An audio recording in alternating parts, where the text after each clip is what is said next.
5 studs in 5 different locations in 3 different countries. Hereford Angus, Red Angus, Braford and Brahman herds. Had much success winning national shows. In 2012, he relocated to Texas, where he is the international business manager for Transover Genetics. This position, together with running the annual champion of the world competition, judging shows, speaking at events, and cattle industry consulting, has taken him to 48 US states, 112 different countries. He has judged 95 different cattle breeds in 44 countries and became the first judge ever to judge national shows on 6 different continents. Guys, you can see the man is invested his life in cattle, and we look forward to listening to him today. Just a quick thank you to the sponsors. Guys, you'll see the board up here with all the sponsors' names on. If it wasn't for you, days like today wouldn't happen. Thanks very much. Thanks to Hobson & Co. for their venue, to Sunel for all your hard work, for our dear wives who have laid out the samis and etc. Round table, we've got drinks for us afterwards. Major Frasers who are providing us for lunch. And then just a special mention, Tony Phillips. Tony, we haven't seen you here a long time. Tony was founder member of Frontier and has come to join us today. 19 years later, we're still going, and it's thanks to a lot of support from you guys out there. So thanks very much. Without further ado, PJ. Enjoy, guys.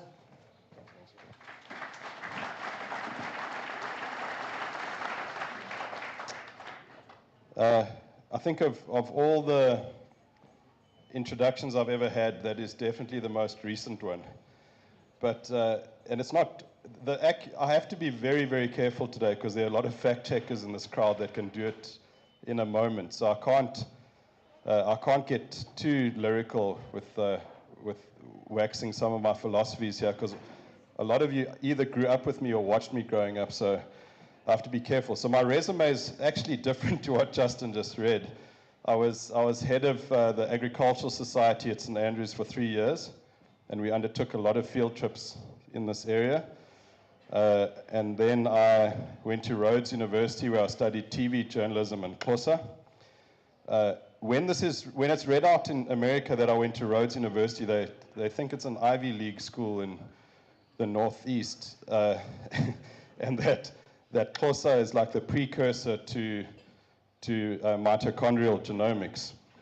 But it's, yeah, so that's actually my pedigree. I'm not actually a stud bull, I'm a commercial bull. I've got no papers, I've got no accreditation. So that's my caveat today. A lot of what I'm going to speak about is really just what I've observed and what I've learned from a lot of different people. So when I go to South America, they always insist on addressing me as Dr. Butler.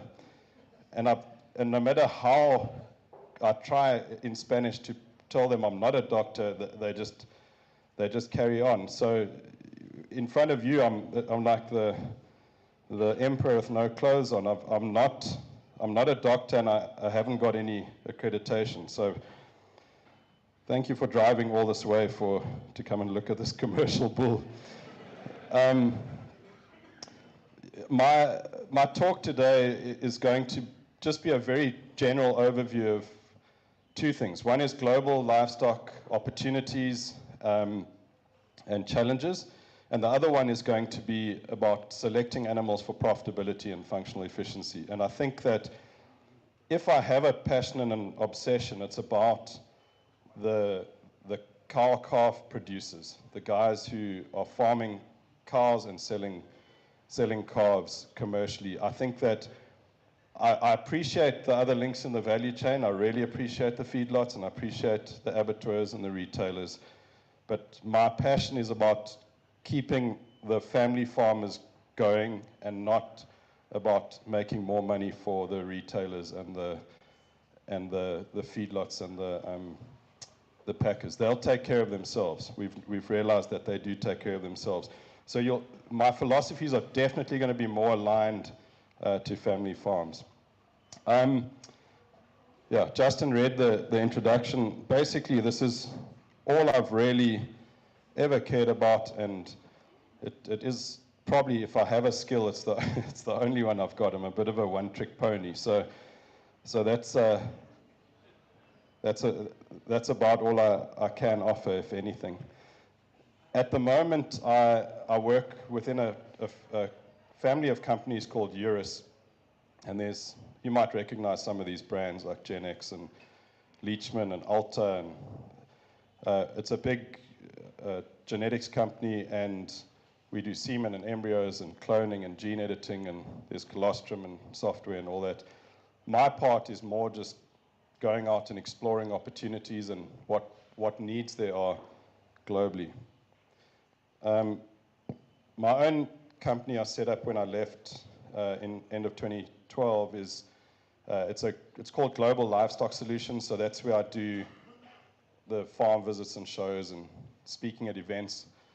I'm glad that Justin said I'm not a consultant, because I really struggle with that term. I'm very glad he said that a consultant is a little bit like an ox telling a bull how to breed a cow, and I don't ever want to fall into that trap, you know. There's a marketing company called Wagyu 365 that I'm part of. We do 2 or 3 sales a month, mainly online sales. So that's exposed me to some other streams in the industry that's been quite educating. This is a list of people that I draw from in these presentations and when I visit people and speak to people, and just how I select livestock. So a lot of what you're going to hear today you've heard before. So I'm sorry if there's nothing new. And a lot of it I have to reference these people as who's put stuff into my life and the way we look at things. There are a lot of my own ideas too, and those might be the ones in the question and answer session that get the most pushback and challenge. But yeah, I just wanted to reference all these guys before I start. There's a Texas A&M University in College Station. Is the head of Texas A&M Animal Science and Agri-Life Sciences is actually a South African guy called Dr. Cliff Lamb. He set up a program called the International Beef Cattle Academy. So if there are any young people, or actually any age people, wanting to do an online papered course from the biggest animal science university in the world, it's quite affordable, and it's incredible for networking and exposure. So if there is someone wondering what to do with the next 12 months of their lives, we can chat about that, just so I can put them in touch. And there are lots of scholarships available too for the younger guys here. Well, actually, like I said, any age. I'm going to go through a series of pictures here, and like Justin said, a lot of what I've done is judging cattle shows, and I don't particularly like show cattle, to be honest. I do like cattle shows, though. It's just an outlet for me to be able to emphasize functional efficiency, to rank cattle according to that, and to show people what my philosophies look like in the flesh. So a lot of these pictures you'll see some pretty dolled up show cattle. But the theme here is just that there is no single phenotype or genotype that works everywhere in the world. We've got to adapt these cattle to different environments. And cattle will look slightly different depending on where they are. But I think the fundamentals stay the same. And those fundamentals is what I'll try to share through this talk. I've deliberately not put any Bonsmara cattle in this talk, because some of the bad examples I'm going to show, I didn't want to show a bad Bonsmara bull and then the owner's looking me straight in the eye. So I've veered off and shown some other breeds here just for safety's sake. The first job I ever got internationally for consulting, this was back in 2009, was from the Minister of Foreign Affairs in the Seychelles. And he flew me up there to work on his herd for 7 days. And he was the biggest cattle farmer in the Seychelles. So on the first afternoon, we went out to this pasture, beautiful, beautiful pasture overlooking the Indian Ocean. And his whole herd, all 22 cows, were overlooking this pasture, and I had 7 days to analyze and overanalyze all these cows. But the first observation I made to him was, you know, he's wasting his time, because he's bringing every cow into a stable every night locking her up and then letting her out in the morning. And I said, that's just an absolute waste of energy units and labor, and the cows prefer being outside anyway. I don't know what the point is. So he said, what do you think our main economic driver is?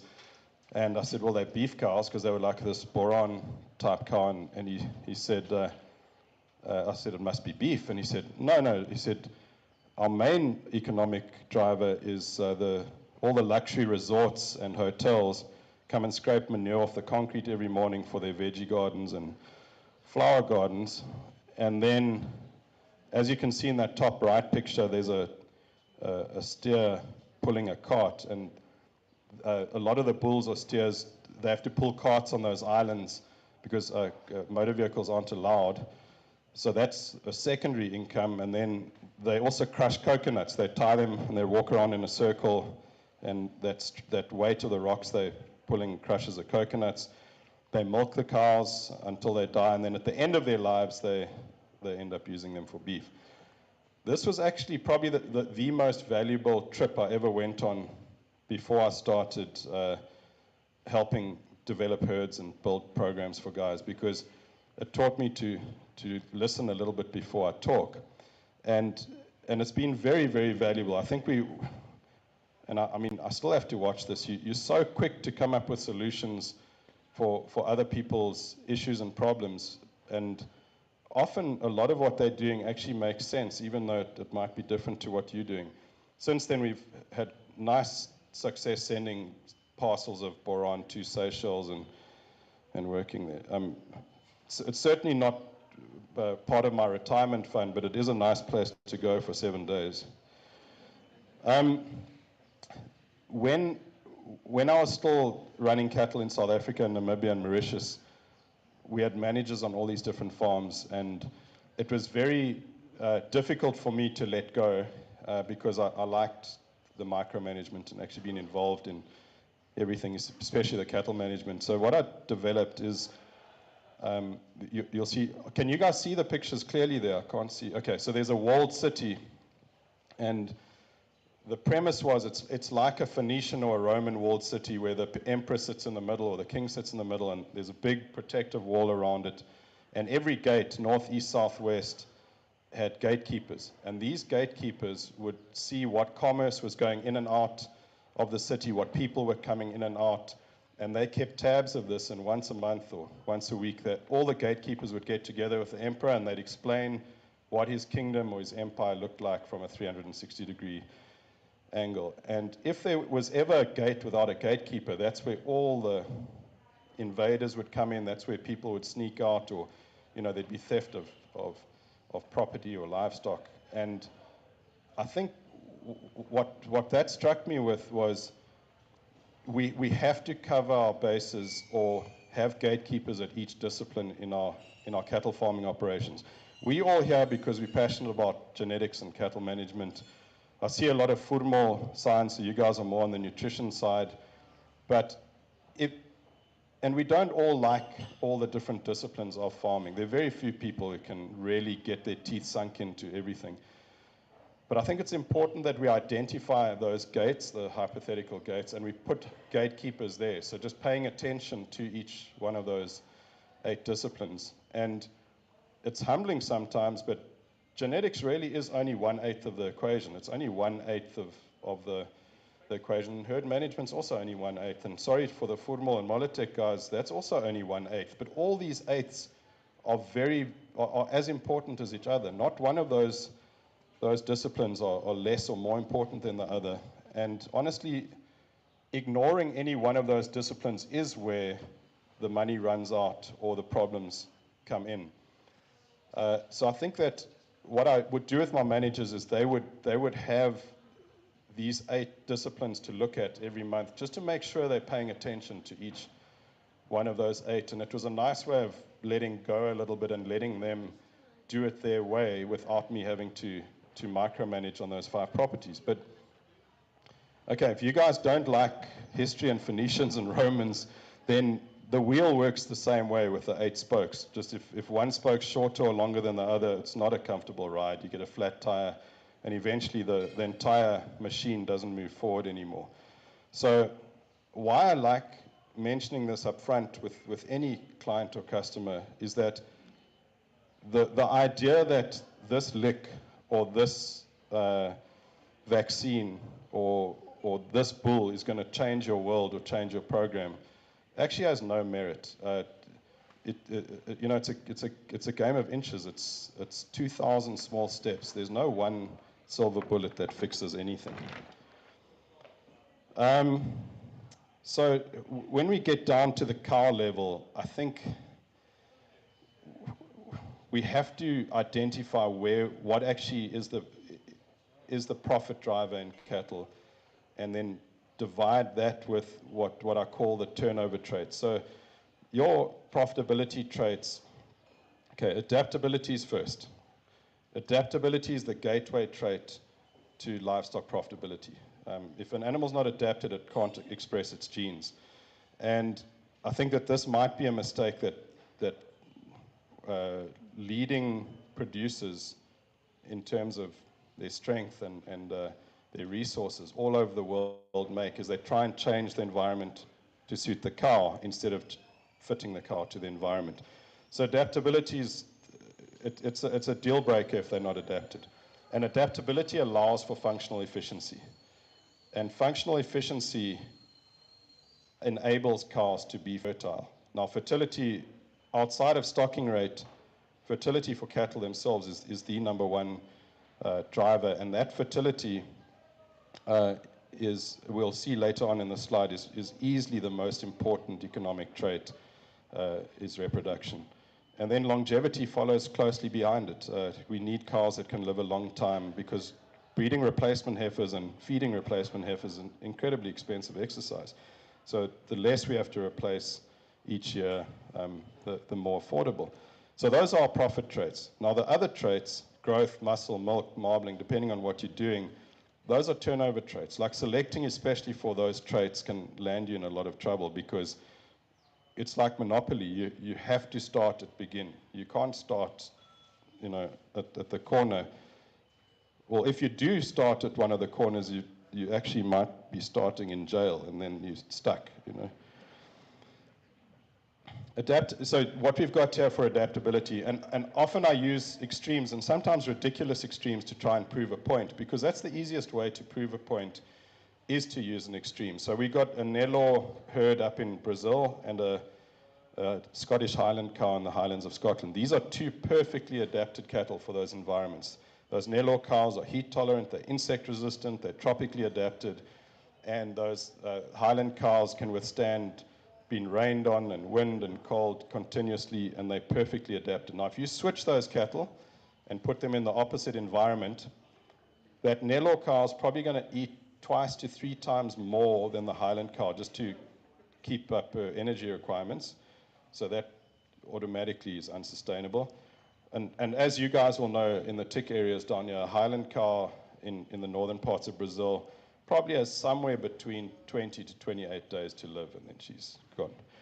So we have to get these cattle adapted to the environment, but also adapted to management systems. I mean, you can have an animal that's adapted to the environment, but not adapted to the way you manage your cattle. This is a conversation I've had to have a lot with, there's a gene editing team trying to make a tropically adapted Holstein for East Africa for the Bill and Melinda Gates Foundation, which all just sounds like an absolute recipe for disaster. And they thought that if they put a slick gene in from an Indicus animal into a Holstein, voila, they've got their cow for Kenya and Tanzania and Uganda. But tropically adaptability is several different things, and the seed stock guys here, the stud breeders who are selling tropically adapted cattle, I think it's good to message this, you know, to your markets. First, they have to be the right body type. You know, the cattle in the tropics aren't extreme, the functionally efficient ones. They've got enough of everything, but not too much of anything. So it's the right body type, and it's going to lean towards an early maturing, easier fleshing animal. Hide color is important. You know, the colors that reflect light instead of absorbing light is very good for tropical adaptability. The slick coat is important, especially with insects, external parasites. That slick coat is really, really important. And also just a good soft hide and the right type of hair, silky hair coat. The subcutaneous muscles that the indicus and indicus crosses have that can shake a tick off when it lands in one place, that's tropical adaptability. So the cows don't have to use their tongues and tails and use all that energy to rid insects from themselves. Sebum excretion, if you've worked a herd of indicus cows in a race, it smells very different to a herd of Taurus cows. And that sebum that gets excreted is both a sunscreen and an insect repellent. And that is done in large measures from indicus cattle and very small to almost insignificant measures by Taurus cattle. And then surface area of hide. We need skin on these animals because that dewlap and the throat latch, that's the radiator of a cow. That's how they dissipate heat. So the more skin per surface area these cattle have got, the more sweat glands they've got, the more they can sweat and dissipate heat. And indicus cattle also have more sweat glands per square inch. So not only do they have more skin, but they've got more sweat glands per square inch. They can dissipate heat so much better through sweating. So again, tropical adaptability is not a silver bullet. You don't fix it with making something slick. You need all of those traits to get them truly adapted. Functional efficiency, I think, is essential. And efficiency gets used in a lot of different ways. And I mean, clearly, because there are different disciplines that you need efficiency for. For me, functional efficiency is the physiological balance so that all the body parts fit together appropriately and in the right proportions. And then it's the balance of the endocrine system where all the glands are releasing hormones at the right levels, and that's expressing itself in the animal's phenotype. That's functional efficiency. Now, other types of efficiency obviously are cow-calf efficiency, what percentage of the mother's been weaned, been weaned weight-wise, and then you've got your feedlot efficiency, so a lot of the tests that the guys do here. And South Africa was quite a pioneer in the feed efficiency with average daily gain, and later with RFI, residual feed intake. And I think what we did is we got out front and realized what this was, but we were also quick to identify that the high gainers on the high average daily gain bulls on those tests were going to make the worst daughters on the veldt. So we have to make sure that we message all these different traits and all these different exercises we're doing correctly.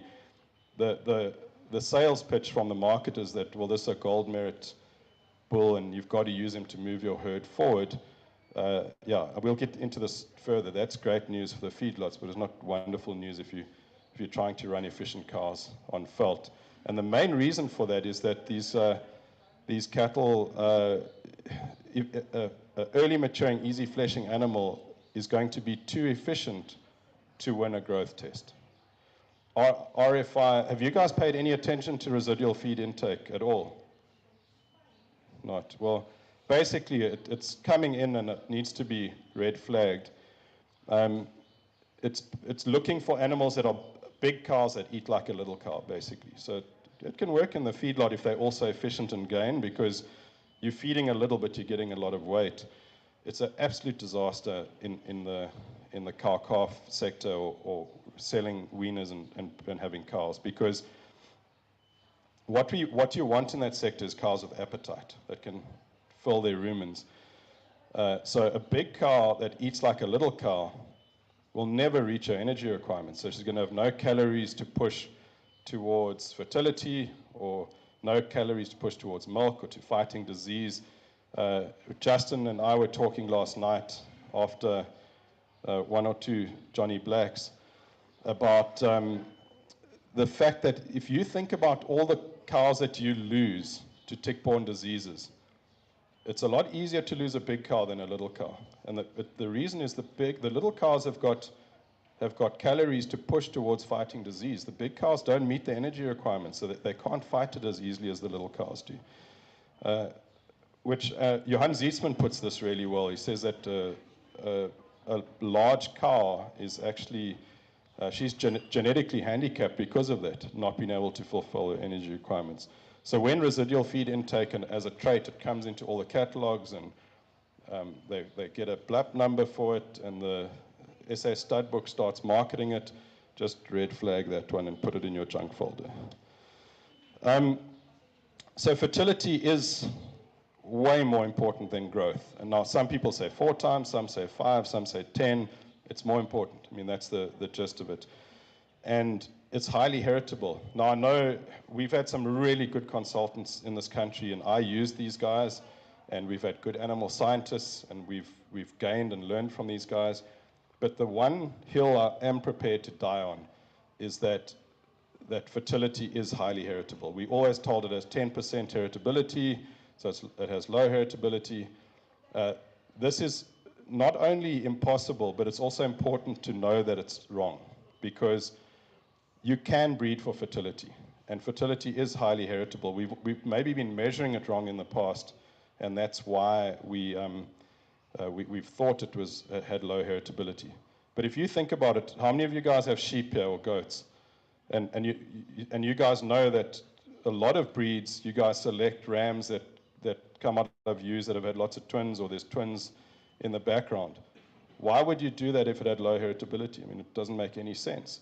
And the other thing is this formula for fertility that you can phenotype on heifers, and we'll do that later in the practical session, is, so I got kicked out of maths in standard 8 because I was at the Bloemfontein show during exams. And Mrs. Jacobs didn't let me continue. So I'm not very good at maths, but I do know this sum. So fertility is basically a sum of hormonal balance plus high inherent body condition equals fertility. Okay, so your feminine cows that are easy fleshing are fertile. Your masculine bulls that are easy fleshing are fertile. 1 + 1 = 2. Voila, that sum I know, and it's true. Like there's self-evidence about that sum, and it's indisputable. So I think when you think about your herds, your easy fleshing cows have easy fleshing daughters, right? Your feminine cows have feminine daughters. So both those traits are heritable. So logically, fertility has to be heritable. So we're not off the hook anymore. We're on the hook now. So we can actually breed for fertility. We have been breeding against infertility quite a lot with the guys who sell their skips and all that. But we'll get into this later, but you can definitely breed for fertility. Longevity also, just through self-evidence, it's so important to realize the expense of having cows that don't live a long time. The popular breeds around the world that have been selecting for growth and carcass for all these years, they have 8-year-old cows that they're calling old, which is unbelievable. I mean, an 8-year-old cow's in her prime if she's functionally efficient and has longevity. And basically, there's a reason why they did that, why that happened, and we'll get into that as well. But rewarding your cows that have become teenagers and have bred back every year and weaned good calves, by keeping those bull calves and using them in the genetics back from that, then you're actually propagating that longevity, and it's incredibly important. It's also very expensive to keep heifers. So the more heifers you keep, the more expensive it is. This is something that has become a concern, again, in the popular breeds. I know there's some Beefmaster guys here, and you probably all were given Tom Lasseter's 6 Essentials book as homework when you joined the society. And there are 2 observations he made, which I think are so true. The one is that cattle breeding is simple, and the most difficult part is keeping it simple. And I think we've overcomplicated a very, very simple concept. Not an easy concept, but a simple concept. It's not easy, but it is simple. And the second thing he said, that the worst thing that can happen to a breed, and this is where the breeds like Angus in America, or Angus in Australia, Bonsmara in South Africa, Nelore in Brazil, Charolais in France, Simmental Fleckvieh in Germany, Wagyu in Japan, those very popular breeds need to be careful, because the most dangerous thing that can happen to a breed, according to Tom Lasseter, and I think it's true, is for it to become popular and expensive.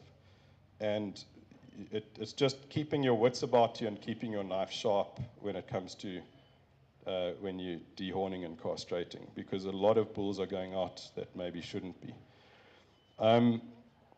So what's happened through this breeding for maximum growth, maximum carcass, instead of breeding for optimum, is it's caused sexual monomorphism in a lot of herds. So basically what that is, and you guys have seen that in a lot of the sheep, cattle, goat herds, the guys who breed for maximum growth and muscle, you can't find the bull or the ram in the herd or the flock. They all look the same. The bulls are a little bit feminine, like that bull in the top right, and the females are a little bit masculine, like that female in the top left. That's because there are two sets of hormones at play. You've got your growth hormones and your sex hormones. Your growth hormones propagate the long bones. This is all Jan Bonsmara science now, and this is, the Bonsmara guys got this textbook before they started breeding for homework. So it's not new, but it's forgotten.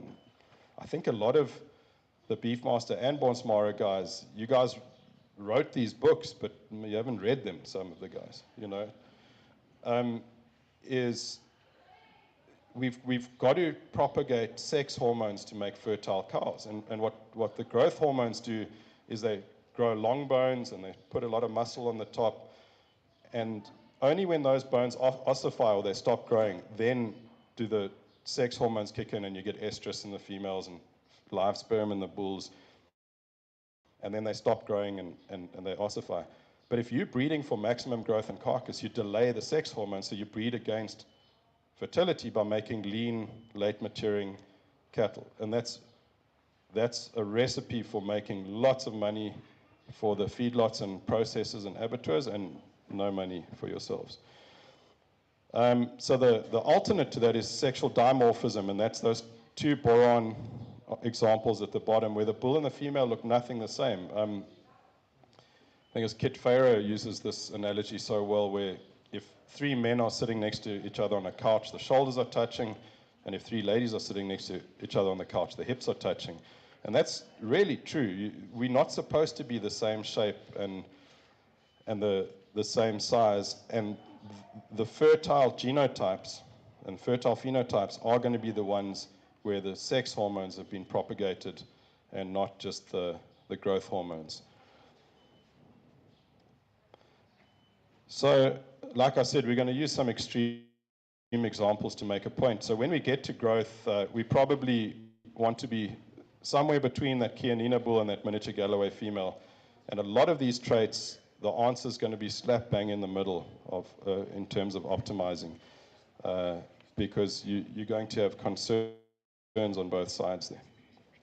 Muscle's very similar. That the Belgian Blues, extremely heavy muscled, extremely lean, extremely poorly constructed, and then that Wagyu cow, where if you're doing commodity beef or you have a cow-calf operation, you probably want muscle bang in the middle of those two, you know, somewhere between a Belgian Blue and a Wagyu.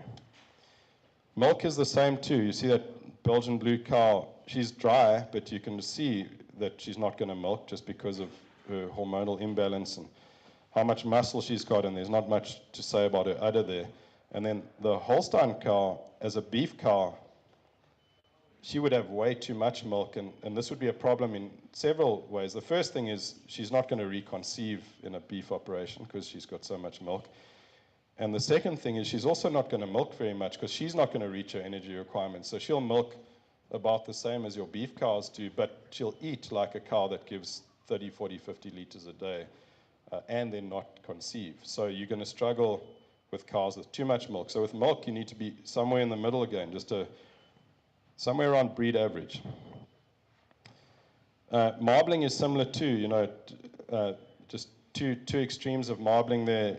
Again, you give up a lot. Marbling is quite an antagonistic trait when you go extreme on marbling. To get a functionally efficient animal somewhere in the middle, you're going to always have enough marbling. Functionally efficient cattle actually do marble quite well, but when you push it to the extreme there, you're going to be giving up muscle and giving up some maternal traits, and then on the other side, if you push it too lean, then you're giving up fat, which is the energy that produces muscle, or the energy that allows reproduction to produce more muscle in the offspring. So again, somewhere slap bang in the middle with marbling. This is a discussion everywhere in the world that I go is what size should a cow be? Because everyone's got an answer, you know, and this is a system, a 7-point system that I try and work through to get the cows of the people I work with to become the right size. And there's no kilogram answer because every farm, every climate, every environment is different. But I think the system gets you to the right cow size for sure. And the first thing is always going to be appropriate nutrition and management. So you don't spoil them, you don't starve them, you give them the right amount of nutrition that the progressive commercial guys would be doing in your area, and that's a pretty good place to be. I think there are two things that, well, not just South African farmers, but farmers in general, maybe this is where I do tear my hair out a bit, is the guys who are have quite a lot of pride in the fact that they don't look after their cows. There's no other industry in the world that would say, look, we've got this asset, we've got this factory, but yeah, we don't look after it. Yeah, it just takes care of itself. That confuses me. And then the other one is the guys who leave the keys to the pantry, to the herd, and just let them ad lib. And I think both those extremes need to be avoided, for sure. So depending on where you are and your systems, if you're calving at 2, your cows must calve by 27 months. If you're calving at 3, they must, you know, calve by 39 months maximum. These numbers aren't important. The numbers themselves, that I'm telling you, aren't. It's having a system. Okay, so I think, if I may misuse the word frontier, the next frontier is going to be finding a way to expose your cows to calve at 2, to identify some of those fertile phenotypes that can calve at 3 again, and keep going, because and I know 99% of you think I'm crazy at this point, and it's fine. There's no problem. It's very normal. At home, every day, I get the same response. So, but a generation ago, there were guys who were purposely skipping cows every second year because they thought, on our fault, we can't get cows to calve every year. It's too difficult. I think the next frontier is going to be finding ways to do it. There are a lot of countries now that are calving at 2 on marginal country. There's a herd in Brazil called Navaraí. It's a big Nelore herd. And fortunately, South Africa doesn't have Nelore. The wild, subfertile, bigger version of a Brahman. And this herd, 30 years ago, they have 3,000 cows and they sell 600 bulls. They started semen testing their bull calves at 9 months just to look for live sperm, and those bulls became candidates for bulls they were going to keep in the herd for themselves. And then they exposed all their heifers to calve at 2, gave them the chance, just short shot, like, 40 days or 45 days. And in the beginning, only 5 or 6% of them were actually conceiving to calve at 2. And now the majority of them are calving at 2 and then at 3 again. And what they did is they only kept bulls out of the ones that had calved at 2. If Nelore can do it, anyone can do it. Again, this is not easy. I'm not saying it's easy, because it's going to do 2 things. It will change the shape of what cattle look like. They're going to be earlier maturing and easier fleshing. And the second thing is you aren't going to be able to go to the pig and whistle and say that you weaned 280 kg calves. There's no more ego in that thing.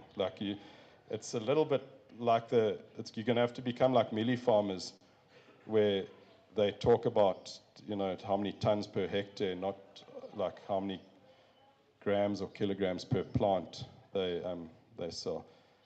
Imagine if that's how the crop farmers did it, as they came in there. They boasted about how many grams per plant they were harvesting. Just doesn't happen.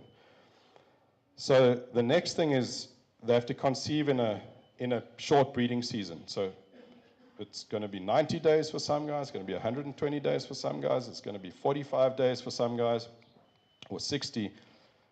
I think the trajectory needs to keep shortening it, because then you're keeping your fertile genetics. The tail end that's going to calve late, that's a really good turnover to sell those cows, and you're selling your less fertile cows, so improving your herd. But there needs to be a season, and they need to conceive in a specific amount of time. If you do this annually and on time, and by annually I don't mean January 2025 and then December 2026. I mean like the same time every year. Establish a minimum weaning weight at 7 months. So you guys, we still have to sell this product. It's all very well and good having all these kilograms per hectare coming off. So it's not actually about kilograms per hectare, it's about rands per hectare. And we've got to sell them. So we've got to establish a minimum weaning weight for our farm. And again, even in South Africa, they're going to be minimums of 150 and they're going to be minimums of 280, depending on where you are and what you're doing. But it's important to establish that minimum because it stops your cows from getting too small. Because when they get too small, there's actually a better alternative, sheep and goats. So if you want to push them all the way down, you may as well have sheep and goats. These cows must wean. I like that 45 to 50% efficiency rate. You get the odd one that can do 60 and reconceive and do 60 and reconceive, but the norm is keeping it close to 50. That stops your cows from getting too big because an 800 kg cow is not going to give you a 400 kg weaner in the real world, and that efficiency is the balance of having a minimum weaning weight, but then you also have that minimum efficiency rate. And I think start around 45 and then work towards 50. And honestly, if you do this every year, and it says 4 to 5 years, but even quicker than that, very quickly, every cow on your property is the right size. And then whatever size that is the size that is suited to your environment. It's the right phenotype. Evaluating structure and phenotype. I think like yesterday, we did an exercise. We went through all these different frontier herds, and the Bonsmara buyers here, you guys are genuinely in for a treat. And I don't owe these guys anything now. They've already given me my present before I started. But seriously, there's a lot of good bulls out there, and we were phenotyping them yesterday. And for me, again, this needs to be simple. We need to look at forests and not trees. We get so into picking flies off these cattle, but instead of that, I think just look at the animal, see the functional efficiency. So they need to eat, they need to walk, they need to reproduce. Those are the benchmark ground rules. And then focusing on those four most important economic traits in a cattle operation. So that adaptability, functional efficiency, fertility, longevity. And like we said before, you can phenotype fertility, remember?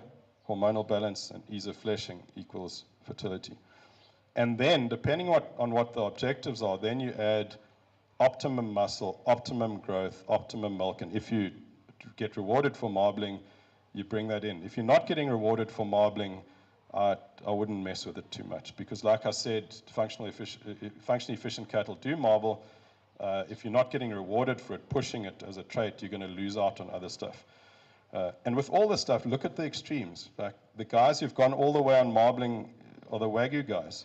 And like inherently, even if you've never had a Wagyu on your farm, you know that in a commercial beef operation, that's not going to fly very well. So also it's good to know that quality cattle do come in all different shapes, sizes, and colors. It's very, very easy to make red ones and black ones. It's easy to make polled ones and horned ones. It's easy to make big ones and little ones. The art of breeding is in making good cattle. And then you've got to match that good one to your objectives, resources, and environment again. So I know I keep banging on about adaptability and environment, but it is incredibly important. So when I talk about fat, I mean inherent body condition. So fat is essential in cattle, and you can get it two ways. You feed it in or you breed it in. And I think the cheaper way, the more sustainable way is to breed it into your cattle. So is it good, bad, or ugly?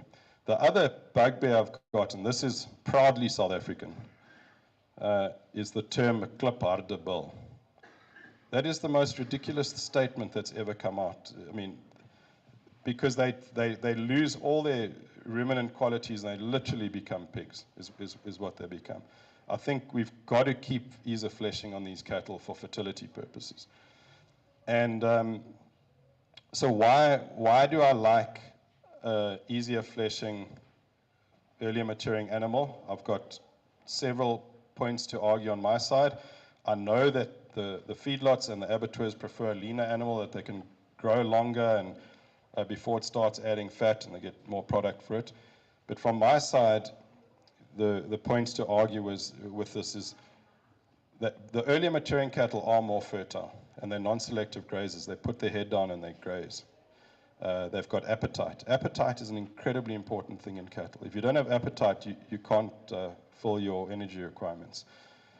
The other thing is they've got better temperaments.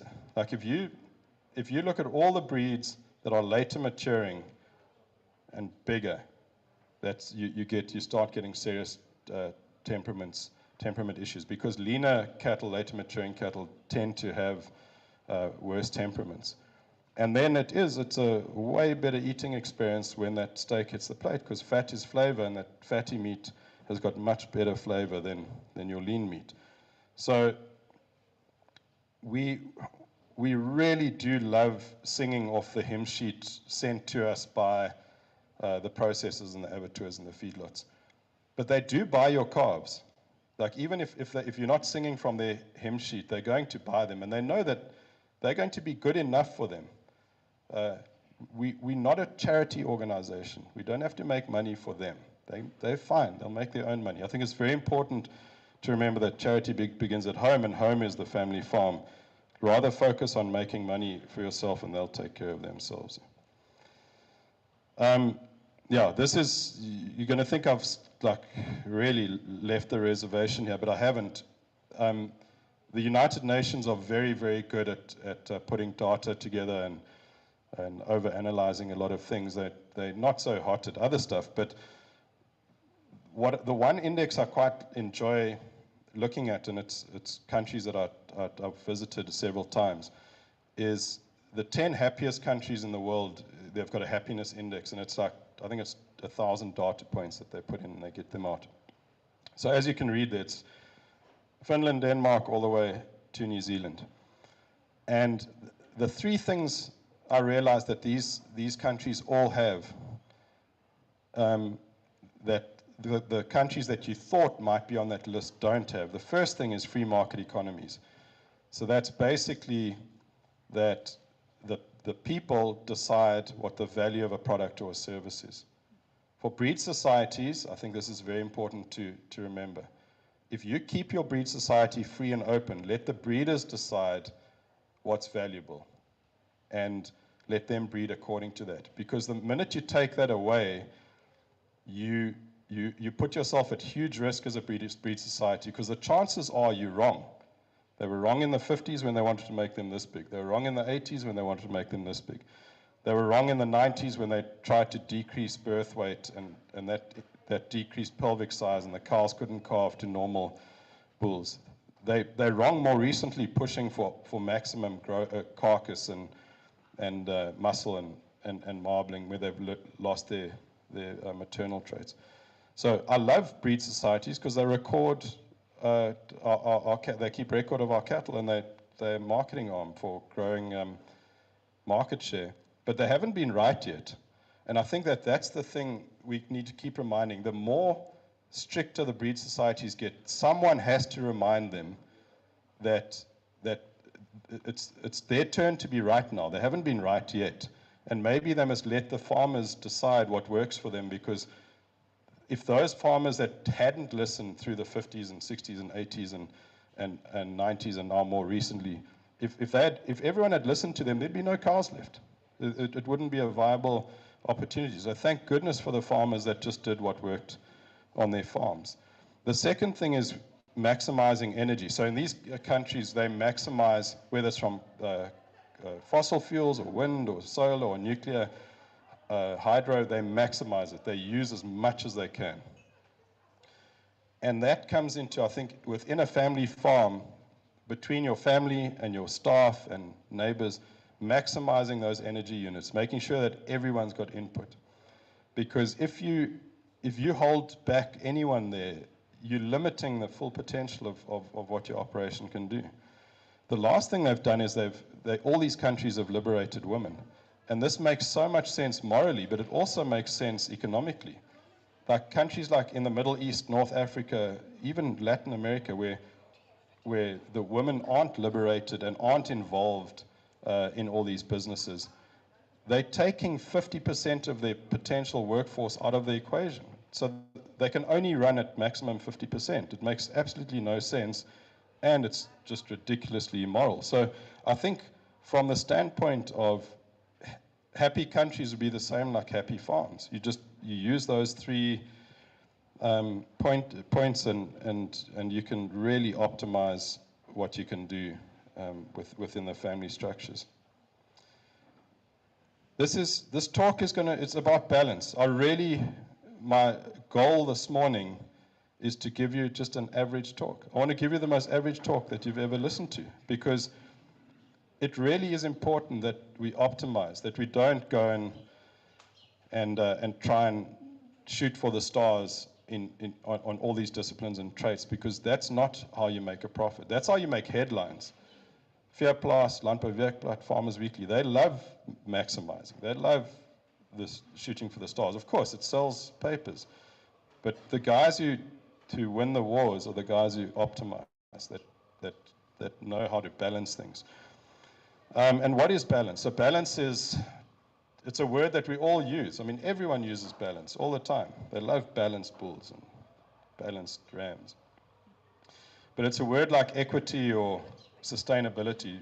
No one really defines what it means. I mean, it means whatever you want it to mean. And I think for me, balance is a few things. The first thing is that physiological balance, where all the body parts fit together appropriately and in the right proportion.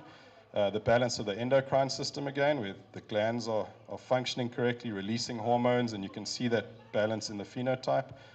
It's a balance between muscle and fat. So fat is the energy it takes to make muscle in that next generation. Muscle is a product we sell. So you need both. And with bulls, you need a muscle-fat balance. So you need bulls that have got muscle and shape, but that have got fat cover. And with cows, you need a fat-muscle balance. Cows need to be fat. It needs to be, a beef cow needs to look like a full-bodied dairy cow, is basically what it looks like. It needs to be fat with some muscle, but a maternal muscle shape, no tone and hardness to it. Yeah, I mean, I'm positive that when you guys were courting and looking for your spouses, you weren't looking for the thick-necked ones. I mean, I can't say for sure, but and then hormonal balance. You want your bulls to be masculine with punch and grunt and a lot of muscle, and then you want your females to be feminine and ladylike, with faces like princesses and bums like cooks. Do any of you speak Swedish? No? Okay. So I'm going to teach you a Swedish word here. Like I said, I was a Xhosa teacher for a year at Kingswood. And now I've got some students here.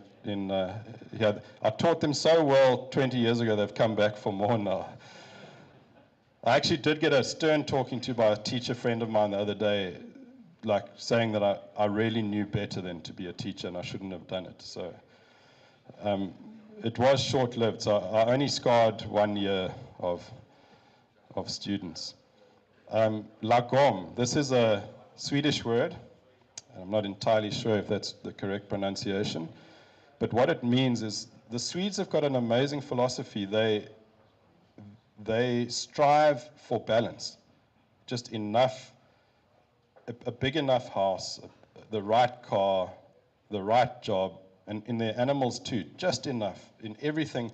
And it's actually like it's revered, it's looked upon. Like when a Swedish guy's got that balance, or a Swedish lady's got that balance, that lagom, they say, she's got it. She managed to find that balance, which is very different in a lot of societies where we just push and maximize.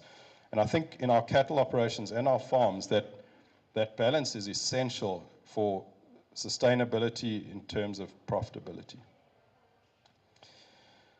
So I know the weaner price isn't great at the moment, and there's foot and mouth around, and there's always stories of disaster around every corner. But honestly, the big macro picture for the industry worldwide is actually very, very positive. There's growing demand, there's limited resources.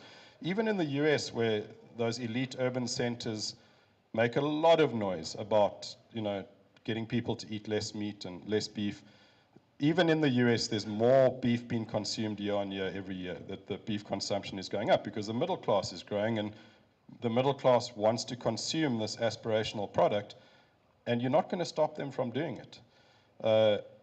China, I think about 12 years ago, I was in Paraguay, and I was speaking at the World Brawford Congress, and a Paraguayan guy was saying that when they prepare meat for a family gathering or a party or something, they prepare 500 grams per person, including women and children. Now, they take about 4 hours to eat it, so it's actually very doable for the kids. The Chinese at that time were eating 3 kilograms of beef per person per year, okay? This is almost doubling now, and then it's going to double again. That deficit, to fill that deficit, would need an industry the size of Brazil, which is 220 million cattle, just to fill that deficit. And you can't make another Brazil. There's no space. There are no resources. So from a macroeconomic standpoint, and I also got kicked out of accounting that same year by Brendan Doolan, also for being at the Bloom Show. So I got standard 8, halfway through standard 8 maths and accounting. But from a macroeconomic standpoint, it means there's going to be more demand, less supply. Cattle prices are going to go up. Beef prices are going to go up worldwide. And everywhere in the world, we're seeing fewer farmers, more farmers with fewer cows. Like the average cow herd in America is 28 cows. So all of this is going to push the price of cattle up. So from a marketing standpoint, the guys who market and message our industry, I think that we've got a sweet spot right in the middle between being humane and being sustainable.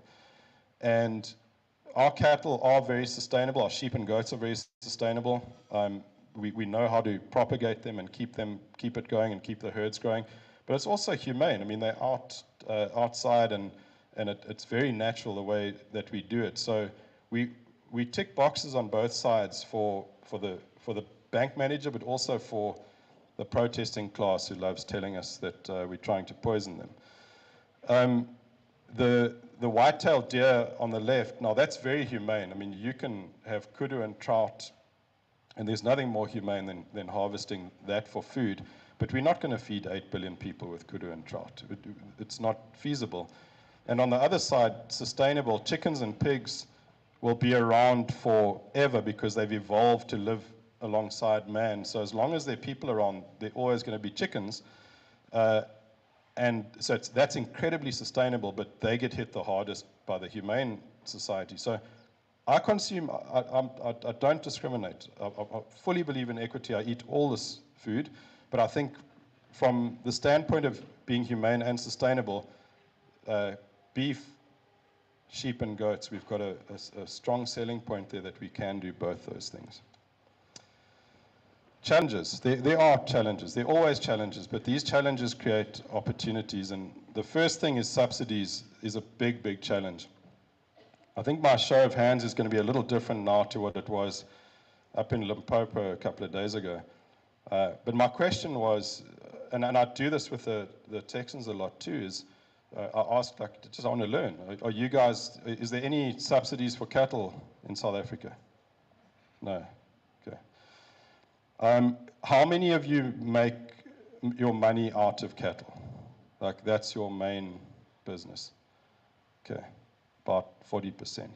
Okay, so the other 60% is heavily subsidizing your cattle industries. Okay, and that's not bad because we like it. It keeps the ship buoyant. It's very good. I invite that, but it's good to know that they are subsidized, just from an honest messaging standpoint. These miniature Galloway and Highland cattle, I get a lot of requests from Norway, countries like that, for these cattle because they get subsidized per head. So the more miniature cattle they can have, the more money they make. And it creates a false market. That's not how you build an industry with these little fluffy things. And the other thing, and this is also an international farming phenomenon, is to complain about the government. And I think that the one thing I've observed is the farmers that are growing their industry, their farms. The farmers that have got the ability to do things and experiment and explore and be creative and actually get their businesses moving are in the countries where the government doesn't care about the farmers. There's actually no bigger blessing than for the government not to care about you as a farmer. It's incredible. Like, imagine being in Europe where they know exactly how many cows you've got. Each one's got a passport. Every time you knock a wall down in a shed, you need to apply for a permit. Every time you move a fence, you've got to apply for a permit. It's an absolute nightmare. Like, the freedom that South African farmers have got and the South American farmers have got to just produce is amazing. So maybe one of the things to be thankful for is the fact that the government doesn't care about you. It's actually a wonderful thing. Because if they do, like they do in Europe now, they're wanting to implement an EU to do with carbon taxes, cut the herd down by 30%. Do you know how easy it is for them to do that? Because they know exactly how many cows everyone's got. So if you've got 100, you've got to sell 30. If you go into parts of the Eastern Cape and Natal where the big cow herds are, the government's got no idea how many cows the guys have got. So there's just no way for them to manage any system like that. So I think pushing against that hook that pulls you up the hill is the same one that pulls you down. You know, the subsidy hook pulled them up, the carbon tax hook's going to pull them down. So, yeah, keeping a fair distance from your politicians is, I think, a very wise thing to do. Quotas is also dangerous. Like these Belgians with these Belgian blues, so they get told, okay, you can only have 18 cows, and then immediately they go for, because it's human nature, they maximize them. They go to the extreme, and they get the cows that can only calve through C-section, and after 3 C-sections, they're done. They've got extreme muscle shape, extreme size. So that's also it's also a bit of a dysfunctional way of producing cattle and beef. Communism is a big issue too. I've worked in quite a few communist countries. This was in Cuba. This was the champion Brahman bull, and as you can see, he's just a bull. I mean, he's not the worst, but certainly not the best that you guys have seen. But they sold him for the equivalent of about 6,000 Rand the day after the show. And I said to the guy, "Just you can't sell that bull for 6,000 Rand." And he said, "Well, it's Raul Castro's money. I mean, it's left pocket, right pocket. It makes no difference what he sells for. It's just going from one of his accounts into the other." So when there's no ownership, when there's no incentive to improve, you're not breeding anymore. These guys are just reproducing. Socialism, this is down in the Pampas in Argentina, just some of the most incredible cattle felt and land you've ever seen. And President Christina Kirchner, back in the early 2000s, she flirted quite heavily with socialism. And she banned 95% of beef exports from Argentina because she wanted to make beef cheap for the locals in the big cities like Buenos Aires and Mendoza. And well, I mean, what could be more noble than that, making cheap food for your people? So these farmers on the Pampas thought they're not going to sell cheap beef, so they started planting soybeans for China, and Argentina's cattle herd went from 60 million to 50 million in those 8 years. And the price of beef in Buenos Aires was never, ever as expensive as it was after that. Social engineering, whether it's in livestock or humans, there's always unforeseen errors and issues. You can't, it's actually, the good outcomes happen by accident when you socially engineer like that. By rule, it's going to be pretty disastrous. So getting back to the market economies, and this is just a reminder again, for the breed societies from my perspective is to give the breeders freedom to breed and freedom to use whatever they want to within paradigms. I mean, you put the boundary fences up, but when you start micromanaging your producers, you take away that freedom to be creative as breeders, the freedom to breed animals that really suit their market and suit their farm. And I think we need to push hard against that. It's very tempting when you put someone in power on a committee for them to start abusing that power, and it becomes quite corrupt. this is, I mean, I don't even know if I should tell you the story because it's, you guys aren't sugar farmers, but it's just another example of where social engineering and authorities can get things really, really wrong. So the sugar farmers in America, there are very few in Louisiana and Florida. They all went to the government and they lobbied the government to put tariffs on sugar from the Caribbean and from Brazil. This is going back here to the 60s and 70s. So they did that, which made sugar quite expensive. At the same time here in the late, well, that same time they started subsidizing the corn farmers, the maize farmers. And in the late 70s, they developed high fructose corn syrup, which is a product that is in everything. I mean, I know a lot of you guys have traveled to America. You can hardly eat anything without high fructose corn syrup in it. It is in the bread, in the cake, in the sweets, it's on the bacon. Like if you buy bacon at a supermarket there, you have to choose sugar-free bacon, like we know it, or that hard, stiff bacon that you can't bend, which is full of high fructose corn syrup. So because it's such a cheap sugar, the livestock just gets, and that's why they feed those cattle for so long, because it's cheap, okay? So the cattle are being overfed on it, the dairy cows, the chickens, the pigs are being overfed on it, the humans are being overfed on it.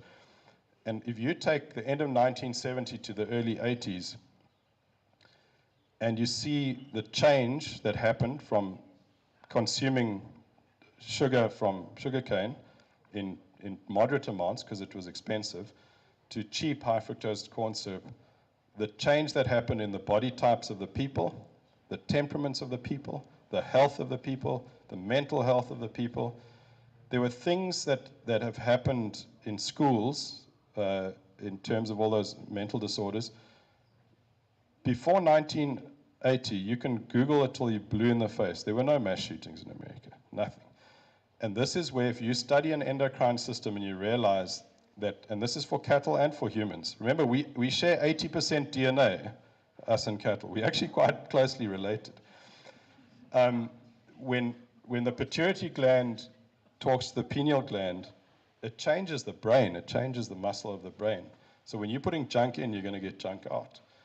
And these strange behaviors of people, you're not going to hear this from the big food companies or the news networks because they benefit out of this. But again, it's an example of government interfering with tariffs and subsidies that literally changed a country. Like they totally changed the country just by what they were being forced to consume. In Texas, and this will apply here because they've got oil and gas, and we measured about 60% of you are subsidizing your cattle with another agricultural product or another business. So oil and gas is a subsidy there, and that subsidizes the cattle operations, okay? And then they listen to what the feedlots want, that leaner, bigger animal. So then they breed that for the feedlots. So then they subsidize the feedlots by breeding what they want. They're not going to make money out of it, but they make money for the feedlots. Then the packers or the abattoirs, the guys who box the beef, they want an animal with a lot of fat so you can put more marbling into the cattle. So they make them feed them for 180 days instead of 150 days. And those feedlots they're very profitable up to 150 days. Then they lose all that profit in the last 30 days because they're just putting fat on. And feeding fat is incredibly expensive. So then the feedlots are subsidizing the packers. And the retailers, different to here, the retailers there make 1% margin. So if they sell a steak for $16, they make 16 cents. So they don't make any money. Of the 100% of profit margin available in that value chain, cow-calf guys will get about 3 to 4%, the backgrounders will get about 3 to 4%, the feedlots will get about 3 to 4%, retailers get 1%, and the packers who own those cattle for about 36 hours will make 87% of the available margin. So and this is different but the same to South Africa. What I'm pleading with you is to breed animals that make money for you, and I promise you, Pick and Pay and Karen are going to be fine. They'll look after themselves. Like, just make sure that the phenotypes and management systems you're using make money for yourselves. Yeah, wars in the last probably 10 months I've been in Ukraine, I've been in Russia, I've been in Iran and Israel and Palestine. Wars are tough for producing animals. It upsets everything, the value chain, the safety. Like here's a Dinka herdsman in South Sudan where they went through a lot of civil war, looking after his Dinka cows with his automatic weapon. And it's tough when there are wars going on. It's actually very similar to some of our Free State farmers, and actually the Texan guys too, love their cattle and their guns, but it's a different body type. I don't think we need a Free State farmers or the Texans to be taking their shirts off like this guy. There are very few of them that look like this guy. The value chain, I think a lot of us get into breeds because we just like them, or we ate a Wagyu steak and when we were on holiday, and now we're going to make our own cattle to produce these Wagyu steaks, and then we buy the expensive embryos or the bull, and the calves hit the ground, and then we don't know what's going to happen next. And I don't believe in predestination for humans, but for cattle I do. I think when a calf is born, it has to be predestined. You have to know what's going to happen to that calf when it's born. And where that mistake came in, and unfortunately a lot of the world makes this mistake, is we think as stud breeders that we're the first link in the chain, that we're the kingpin, the ringleader. But we're actually not. We're the clown at the end of the parade. The first link in the chain is the consumer. And then it's the retailer, and then the logistics, and then the packers, then the feedlots, then the backgrounders, then the commercial cow-calf guys, and then the final link is that stud breeder or seed stock producer. Because you can't push a chain, you can only pull a chain for it to work. And by us breeding cattle and then deciding or guessing what's going to happen to them, we're trying to push a chain, which doesn't work. So I think what we need to do is figure out who's going to eat it, who's going to move it there, who's going to pack it, who's going to feed it, who's going to background it, who our commercial cow calves are going to be, who are going to propagate these genetics in big numbers, and then you decide what breed you're going to breed with. And normally, that's going to end up being something that is adapted and functionally efficient or relevant, market relevant, industry appropriate. So these are two challenges and opportunities. The recreation one, basically show cattle, show sheep, show goats.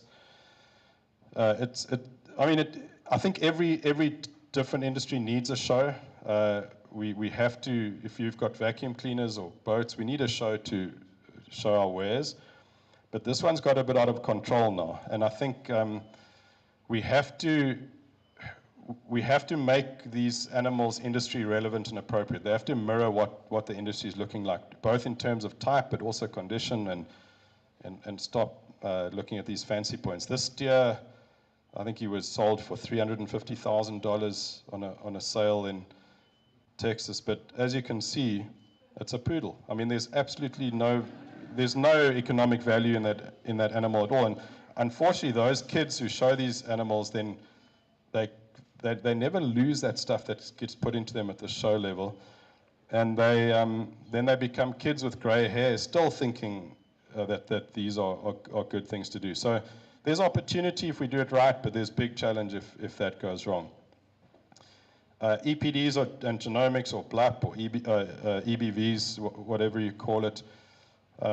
This is something as bull buyers, as breeders, I think we need to be very clear and honest about what's going on here. So there's several things here. I think the first thing is we have to acknowledge that the system that was built is a Rolls Royce. It's a machine that is finely tuned.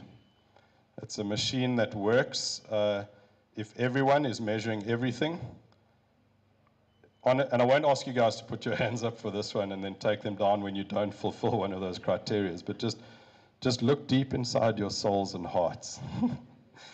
If everyone is measuring everything honestly, accurately, in large numbers all the time in the same environment, that machine works. Now, unfortunately, a lot of the marketing companies and not Hobson and Co., they don't do this. These guys, they don't do this. The other ones. A lot of the marketing companies and the societies, they haven't got a license to drive this machine, this Rolls Royce. And you can't put a guy without a license in a Rolls Royce. And then you've got the other side of the same group. They've had a few brandy and cokes before they get into the machine and try and drive it. You can't be drunk driving a Rolls Royce. It doesn't make any sense. So what we need is sober, qualified drivers for this Rolls Royce. This is Dr. Dorian Garrick. He's from New Zealand. And he and I were in Kazakhstan together talking to them about genetics. And he did an incredible analysis on this. And this analogy is going to prove to you that these things work if they're done properly, okay? So between 1980, this is all his study, between 1980 and 2017, the average Angus steer in America made $144 more, okay? And that was because they were selecting using EPDs, they were selecting for growth and carcass. That's a big win. That's taking into consideration inflation, labor costs, feed costs, everything. During that same time period, the average cow in America cost $136 more to run per year, okay? So if you're a cow-calf farmer and you're selling your weaners to the feedlot, you're losing $136 a year so that someone else can make $144 a year. It works, but it worked for the feedlot. It didn't work for the cow-calf guys. So I think that when it comes to this, we need to, and we had there's some good South African thinkers on this. I think some of the best thinkers in the world on this are South African thinkers. Basically, the concept of if you have to use EPDs, you know, some guys they have to have a drink at the end of the day. So if you have to have a drink at the end of the day, then do it like this, okay? Firstly, we decided we're going to select for fertility, okay? And we went according to that because we have to, because it's the most important economic trait. But now instead of selecting for low birth weight, we select against high birth weight. Instead of selecting for high weaning weight, you select against low weaning weight. Instead of selecting for high 18-month weight, you select against low 18-month weight. Same with milk, same with muscle. What you end up there is with a very balanced, optimized animal. Like, would you guys say the average Bonsmara Beefmaster cow in South Africa is big enough? I mean, is she? I don't know. I've been gone for a long time. I'm guessing she's big enough, which means, there's one guy there, Smiley, says that they're too big. Which means that the average 18-month EPD is enough. So then it's logic. I mean, if the average cow is big enough, average 18-month EBV is enough, and average milk is enough. But, and I know Hobson and Co. will do this. I know they're going to come to you and they're going to call up and they say, "Are you coming to the Frontier sale? We found the most average bull there. He's amazing. He's so average. Like, he's the most average bull you've ever seen. Like, I really think you need to come and look at him." Because that is the bull that we actually need. Top 1% or top 5% for anything is going to be antagonistic to profit. It really is. Even if you're a dairy farmer, top 1% for milk is going to drown you. You're going to drown in that milk. So I think we need to readjust maximizing and send it back to optimizing. Okay, we're going to change gears a lot. I've got a friend who tells me, he's a Texan, and he says, whenever I give him an analogy or tell him a story, it's like I go halfway around the world to make a point. But I'm trying to do that here. So it looks like, you guys, it looks like I've lost train of thought, but I'm not. I'm on it. I'm on it. This is a map of all the deaths from GMO consumption over the last 30 years by country. That's not a black and white map. That's a color map. So what we do, and I think this is important within the cattle industry too, we mustn't demonize people who make food differently to how we make it. Like, we've got the superpower of being able to feed 100% of the world with 1% of the population. And I think if people are doing it a little bit differently to us, like whether it's GMO or organic or, well, let's say organic just means you spray at night or so, I don't know, something like that. But, so we can't demonize these guys. We're in that food chain together. Yeah, we can have good debates and stuff on how to do it, but I think we must focus on that big picture. It would be catastrophic if GMOs got taken out of the food chain. China, like Europe's fine without GMOs. Those are developed countries. They don't need them. The yellow rice in China has brought so many hundreds of millions of people out of that poverty line just because there's nutrition and vitamins in it, and a lot of other food strains too. So I think we need to get on the same team. Here's another thing: oil, natural gas, and coal. These fossil fuels have been so demonized, and yet we make food. This is the food of food. We can't make food without fossil fuels. We can't. This is what drives us to eat properly. There's a Danish environmentalist called Bjorn Lomborg. I don't know, have you guys followed him at all? Very interesting guy. Very interesting guy. And his premise is we need to maximize how much energy we use now to make as many people wealthy as possible now, because only wealthy people care about the environment. So if in the hierarchy of needs, if you're poor, you only care about three things. It's what you eat, where you sleep, who you sleep with. If you've got enough money, and it looks like the cutoff is about $5,000 a year. If you make $5,000 a year plus, then you can start caring about whether there's rubbish in the streets, or whether the water's dirty, or whether there's pollution, or whether the trees are being cut down. So I think we need to maybe change the conversation there and just try and maximize human flourishing and well-being by making as many people as wealthy as. Now, this isn't the World Economic Forum view. I get no money from them because they want to make themselves rich and us poor. And I think that's not how humans flourish. We need to get as many people wealthy as possible, as quick as possible. 200 years ago, everyone was poor. Everyone. It was only aristocrats and royalty that had money. And everyone was a farmer, and there was no weekends, there was no holidays. Everyone in the family worked, and everyone was poor. They just lived off what they had. This is what changed it, this industrial revolution fueled by coal. We live longer, we eat better, we know more, we're healthier, we have more understanding of how the world works, and this is the main driver behind that. So I also think we must be careful before we let go of this branch. We need to find an actual sustainable replacement. This conversation is similar in South Africa and America. That's Manhattan, New York, and then Manhattan, Kansas. They're two very different Manhattans. But it's similar to what the voices you'll hear out of places like Cape Town and Joburg, where there's great disdain for how we feed our cattle. And South Africa and America are feedlot industries. Like, any of the cattle that aren't being fed, aren't being killed going through a feedlot is marginal. It's tiny in both these countries, in the serious sector. And they have great disdain about this. How could you put so many cattle all in the same place? They're not grazing on green grass. There's no butterflies flying or birds singing and fluttering.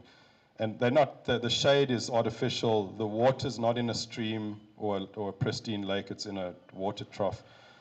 They're not grazing on green grass. They're getting fed a total mixed ration. They've got these pen riders who come on horseback or on four-wheelers to chase them up twice a day to see if they're sick, to just bother them in the pens. And it's just ridiculous, because in Manhattan, New York, they also live on top of each other. They're also not hunting for deer or catching fish or picking berries and nuts. They go to the corner store and buy their total mixed ration in the form of a pizza. And they also have doctors chasing them up and down all the time to see if they're healthy or not. They're not living under trees. They've got air conditioning to keep them cool in summer, heat in winter. And yet the people in this feedlot in Manhattan, New York, hate the way that we feed cattle in feedlots in Manhattan, Kansas. It's the same as here. We really listen a lot to this protesting class, and I think we need to stop apologizing for the way we make food, because they're not going to stop complaining. And today it's methane, and there are companies, including our own, which I've disagreed with. It's not a secret. That are focusing on how to make more methane-efficient cattle. So what do you think will happen when we get our methane levels down to whatever they set us? They're not going to pat us on the back the next day and say, you know, well done, good and faithful servant. They're going to find something else to hit us with. So let them have methane. It's an easy one. Let them have that. That thirst that they have for complaining will never be quenched. Religion and politics. My late grandfather, always said to me when I'm talking to a large crowd of people of which I'm not familiar with, and I'm familiar with several of you, but not all of you, he said I must never talk about sex, religion, and politics. So we're not going to talk about sex because it's actually a bit boring, but we're going to talk about religion and politics. And that top left scene, I mean, that's a familiar scene, especially in some other areas of South Africa where it's just, you know, we've had to put security around our farms, and a lot of that also has got to do with a law and order issue. So there are challenges that come with political decisions like that, and it does make it more challenging to make food.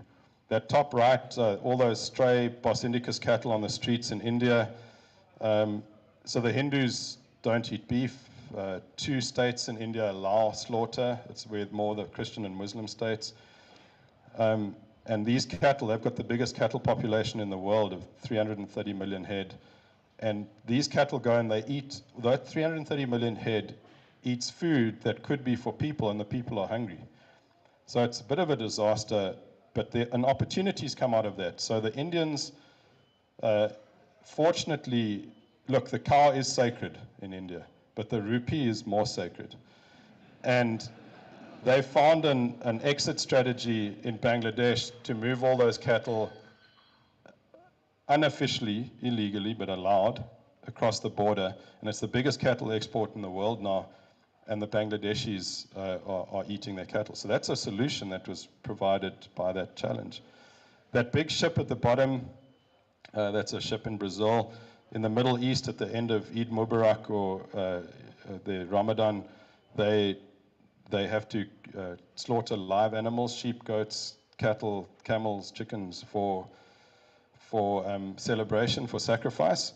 And none of those Middle Eastern, North African, Central Asian regions have really got enough land to raise these cattle. So they have to bring them in from all over the world. So that challenge became an opportunity for countries like Brazil, more recently even South Africa, in the past Australia, to move a lot of livestock into that area in obviously large numbers and get some premium for it. Other challenges, we've got a challenge with our cell-grown lab meat where basically they take a cell line. I've sold embryos to the guys who do this too. They develop that cell line because my philosophy is we sell our product, guys. Like if you're a potato farmer, you don't ask the buyer whether he's going to make chips or vodka out of it. You sell your products, you know. So I sell these guys embryos because I know that they are not hiding to nothing. Yeah, they using these cell lines. They develop them. They grow this lab-grown beef. The DNA is the same as the beef that we produce. The one thing that they didn't put into their 5-year strategy is the amount of energy it takes to run those machines to grow that beef at large numbers is completely unsustainable. There's hardly an energy grid in the world that will be able to take that.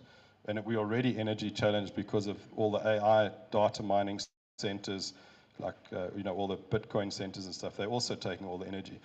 So we're a little bit off the hook on that for two reasons. One is the energy it takes, and the second one is too expensive. I mean, it's coming down, but it's still upwards of 1,000 rand or more. No, sorry, $1,000 or more per kilo. The other issue is this burger, the vegetable burger, vegetarian burger. In the US, they called it the Impossible Burger, which is, the reason they did that is it hit the trifecta. It's the only food product in history that was expensive, bad for you, and doesn't taste good. It's never happened before. And the markets rejected it, thank goodness. And on that point, I think it's very, very good that we message this correctly too. Like every now and then, like you run into vegetarians and vegans, and that's wonderful, whatever floats their boat. But they mustn't tell us that it's a moral decision they've taken because they don't want to kill animals. Because remember I showed you that pampas picture? When they plowed up the pampas for soybeans, they killed everything. They killed every worm, every mole, all the antelope, the birds. They killed everything doing that. A strictly vegan diet on those large industrial farms, because that's what produces all that tofu and soya, it kills a lot of animals. So then I think we need to just remind them of that.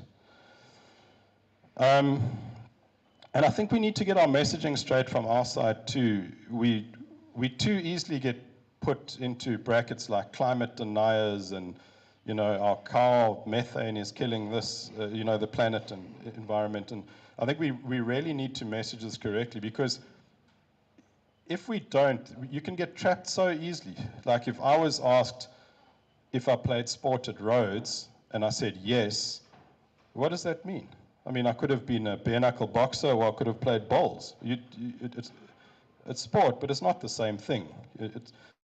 Unfortunately, bowls, maybe you have more deaths in the bowling club than in the bare knuckle boxing, but it's not the same thing.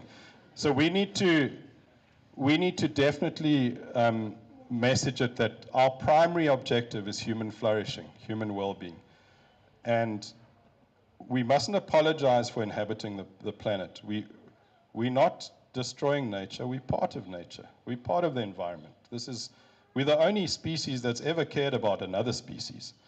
And like I said, once we become wealthy enough, we really do. I mean, you've never heard of another species that conserves land and resources for a different species. So context and nuance is very, very important. Argue for more energy and not less energy, because more energy gets more people wealthy, and then they start caring about the environment.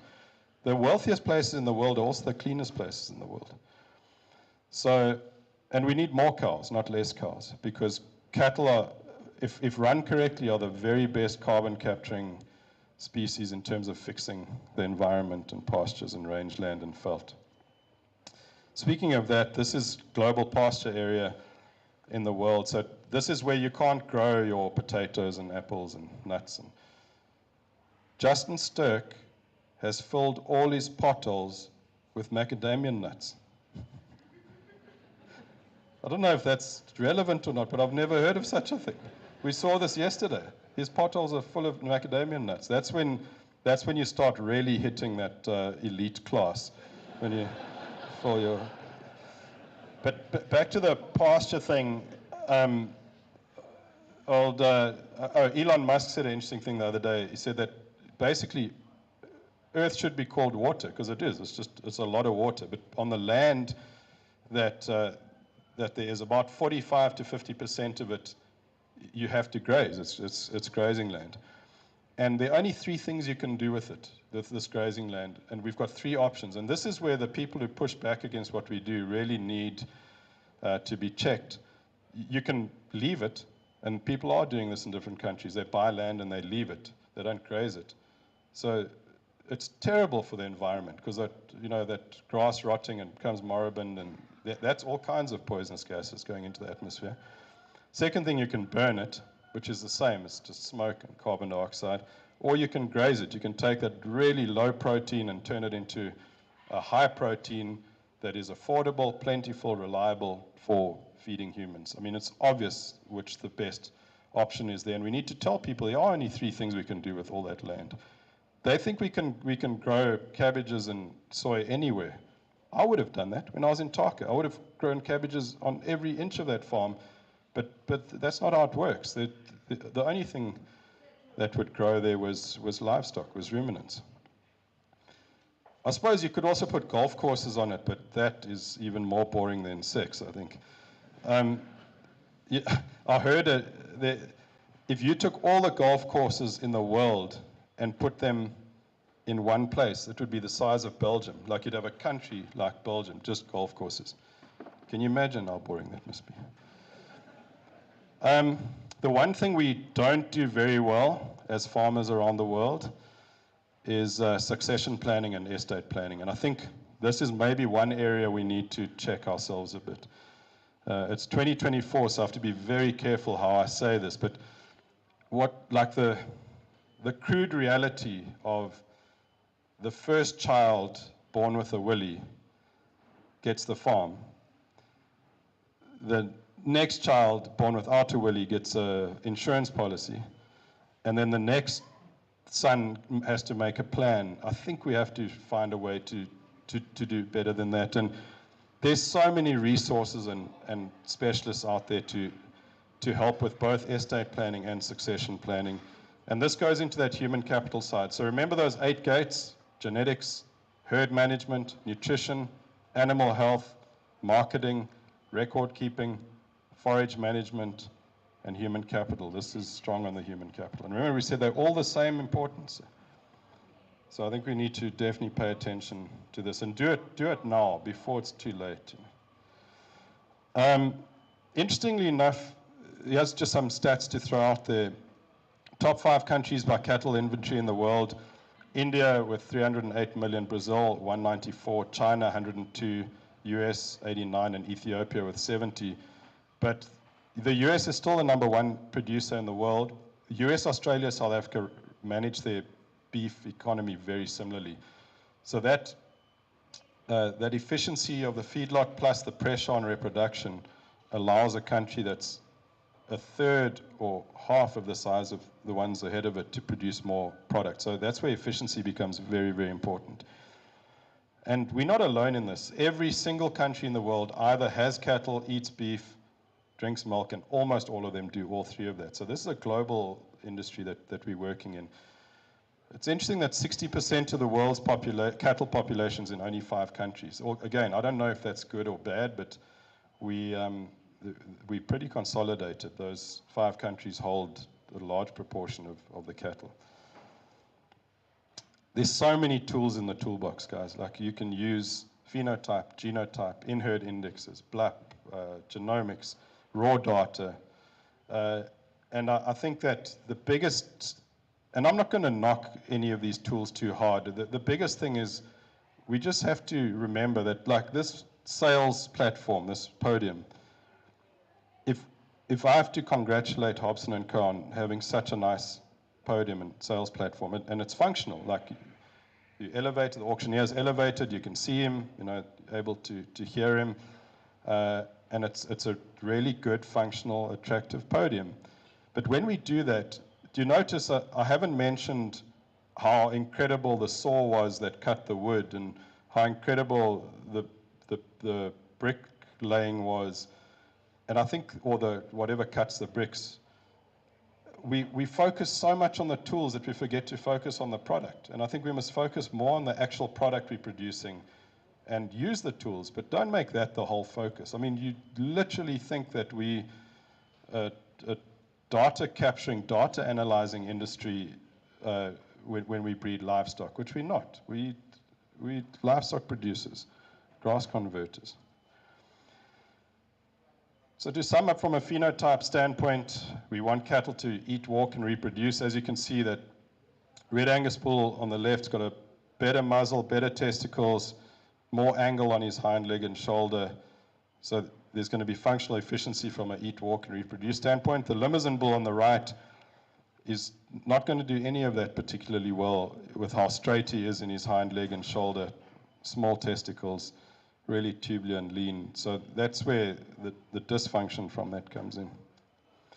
Udder quality is important. I think that we have to pay attention to good udders. We need our udders to be well suspended above the hocks. We need level udder floors. We need 4 udders that attach into the body wall nice and snugly. When you look behind your cow at your udder, you want a high and wide attachment. And we need good teat size and placement with pliable teats with very good texture and some good definition of quarter between those udders. This is longevity. This is functional efficiency in these cows. As you can see, the Simmentaler cow on the right with that collapsed udder floor and no 4 udder attachment, that's going to be severely compromised in terms of longevity. She hasn't got much longer in her productive life, where the Simmentaler cow on the left has got a beautiful functional udder. And there is no such thing as a good cow with a bad udder. You have to have that. What's in a head? I think that, again, South Africans probably do as good a job as anyone as paying attention to heads as anywhere in the world, because the body does follow the head. The width of the muzzle equals the width between the pin bones. If you don't have the strength of jaw, or you've got that appropriate length in the head to get the appropriate maturity pattern, the width between the eyes to help with the temperament and fleshing ability, the sunken eye, that kind eye halfway up the head, and the big prominent eye bank, the narrow pole, all of these things can tell you the hormonal balance of the animal. They can tell you the fleshing ability of the animal, the width, the skeletal width of the animal. They can tell you the tenderness of the beef. It's really a telltale sign. And you guys know, just from producing cattle, that bull on the right with a small, high eye with a long long head, small jaw, tight throat. He's going to be wild. He's going to be lean. He's late maturing, so he'll come into his sexuality late.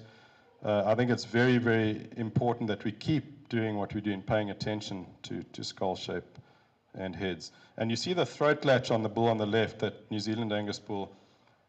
Skin, like I said before, is so important. Just it's room for performance. We want massive cattle, but they must be short. We don't want small cattle, they must be massive but short. And that skin fold allows for heat dissipation, but also that softness and fleshing ability. When you clean up an animal's throat like that, make him look more like a swan, you lose all your fleshing ability. Feet, you see the Red Bull with his feet, you want just good sized feet. We don't want small feet because it's a foundation. So if you want to build a good sustainable structure on a foundation, you want good sized feet with good heel depth, appropriate width between the toes, and good equally sized toes. I do believe in equity. I think a bull's testicles, like the cow's udder, have to be above the hocks.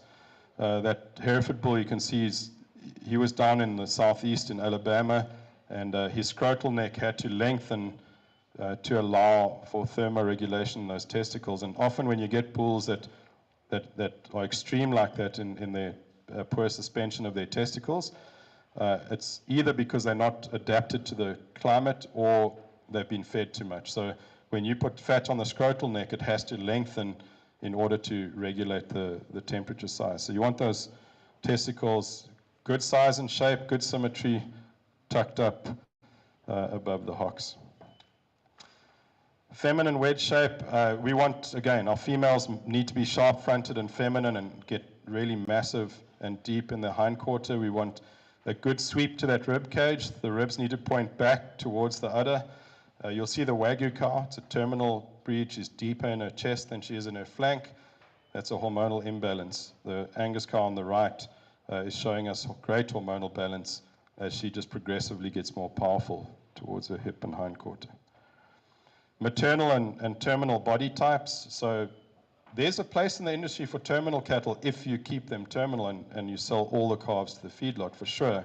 And that blonde Aquitaine bull, you can see he is a little more cylindrical in his center body. He's a little harder muscled. He hasn't got that softness or early maturing ability to him. So that's what I would call a terminal bull. It's something you put on your cows, you sell all the weaners. That Hereford bull, deep, easy fleshing, early maturing, big testicles, he's going to make good daughters for that environment. temperament isn't a convenience trait, it's an economic trait. It's very important that we don't put up with bad-tempered cows because, especially with quality of labor, cost of labor, farmers around the world getting older, bringing people back into the family farms, we've got to keep these cattle quiet-natured. And I think it's keep your knife sharp on those wild calves as well. So hide color, this is classic Jan Bonsmara science. Hide color and its effects on infrared and ultraviolet rays. Basically, black is good at altitude because it absorbs ultraviolet, so you can use that color and they can be efficient on it at that color, and the darker colors are very good at altitude in those more temperate climates. As you hit more the savannas and lower altitude places, red and the lighter colors become a lot better because they reflect that light, and it's a light issue, not a heat issue. So if you've got a black truck and a white truck parked outside at Carlisle Bridge in February, the black truck is going to be probably 20 to 25 degrees hotter than the white truck, and it's because the black's absorbing the heat and the white's reflecting it. As the sun goes down, it could still be 45 degrees, but 10 minutes later, both those trucks have got the same temperature. So it's light, it's not heat that creates that heat. So it's all to do with what's more intense at your property, whether it's ultraviolet or infrared.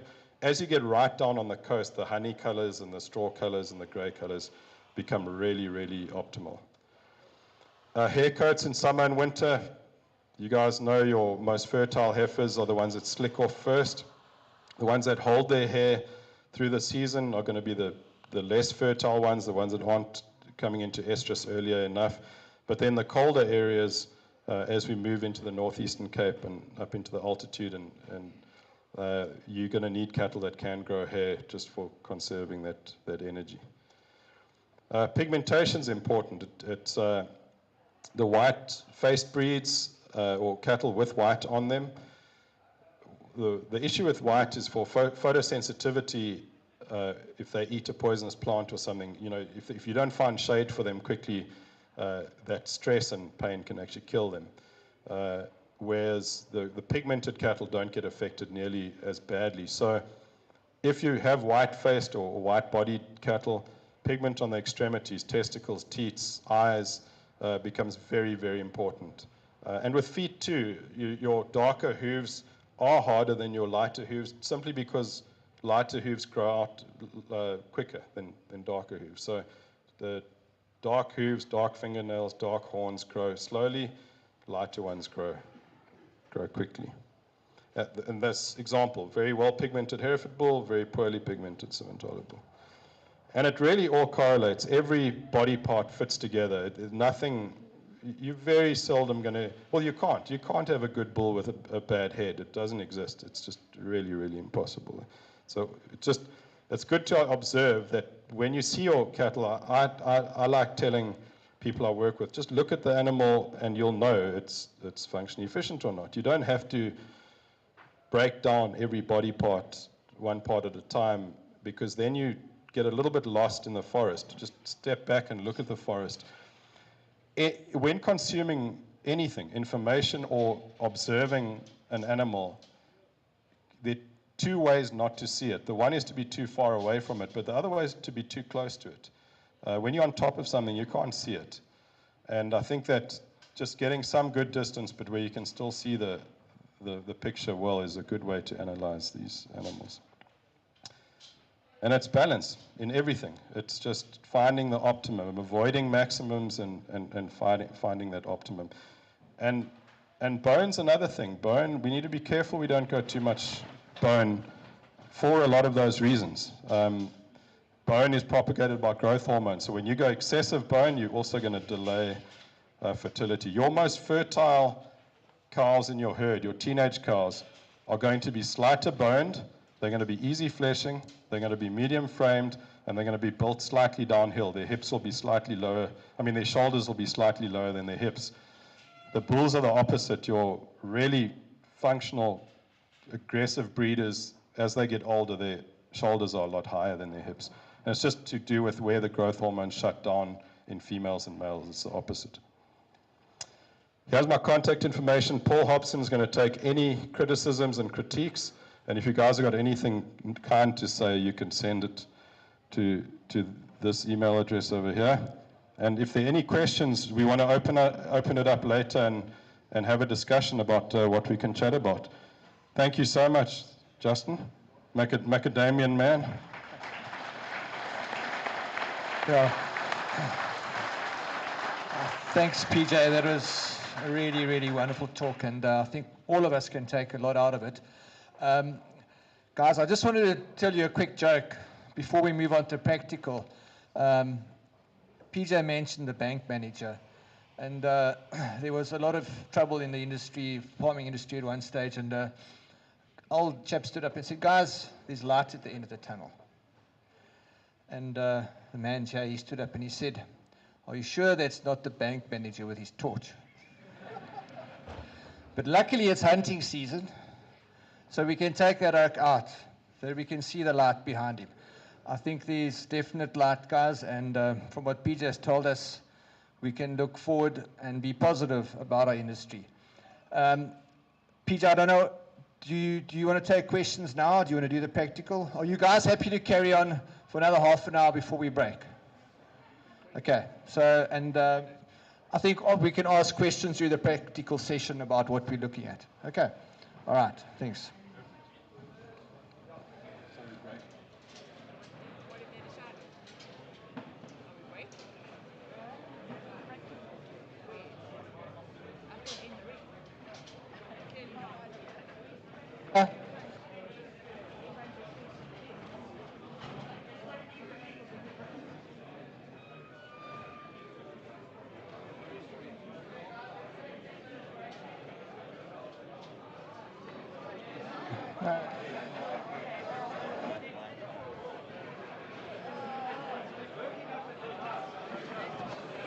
Let's go. Okay, there we go. It's working again. Yeah, let's take a 10-minute break and then we'll come back and carry on with the practical session.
Okay, guys, just to tell you what's in the ring, you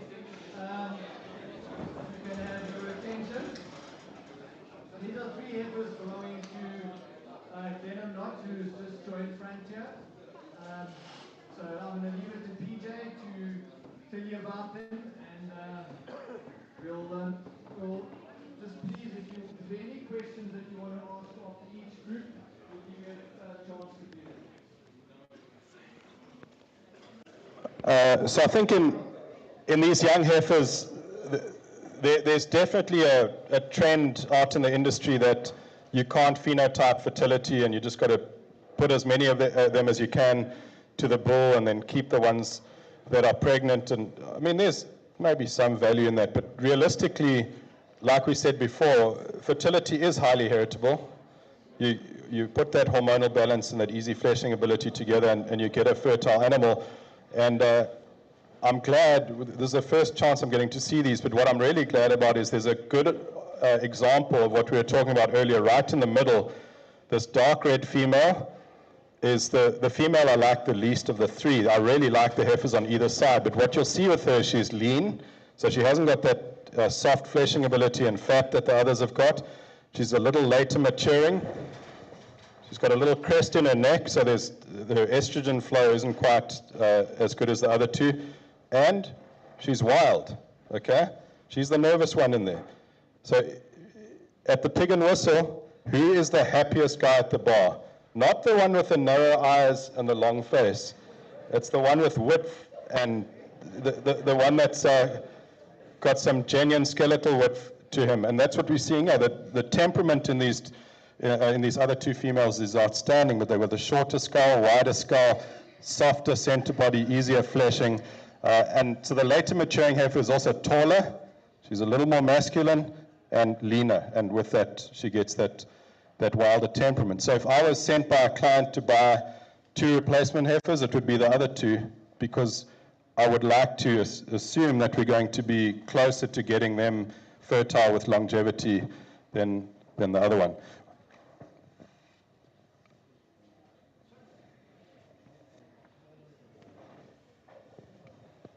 So Justin just pointed out the middle heifer, the little medium-framed, easy fleshing heifer. If we, later on, she's going to come out of the same cow family of some other females that are going to come into the ring. Guys, seriously, if there's any question, and I promise you, I'm not just saying this, I actually like being wrong. I really do, because in the next talk I give, I'm going to improve on what you guys can point out to me. So if there's anything you guys want to ask or observe or say, look, that you dead wrong about, that's fine. I've got no problem with it.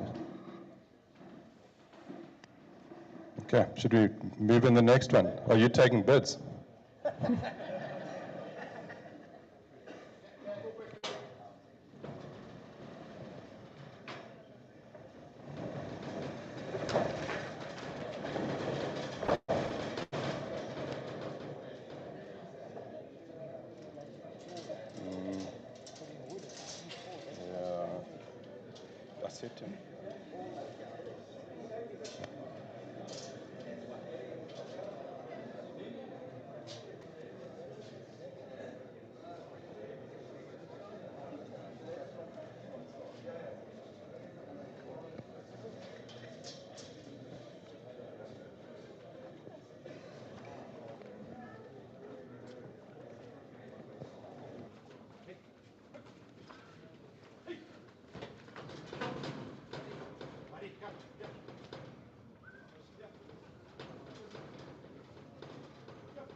Guys, this is, I really liked seeing this yesterday. This lot 11 bull was one of my picks of the whole day yesterday.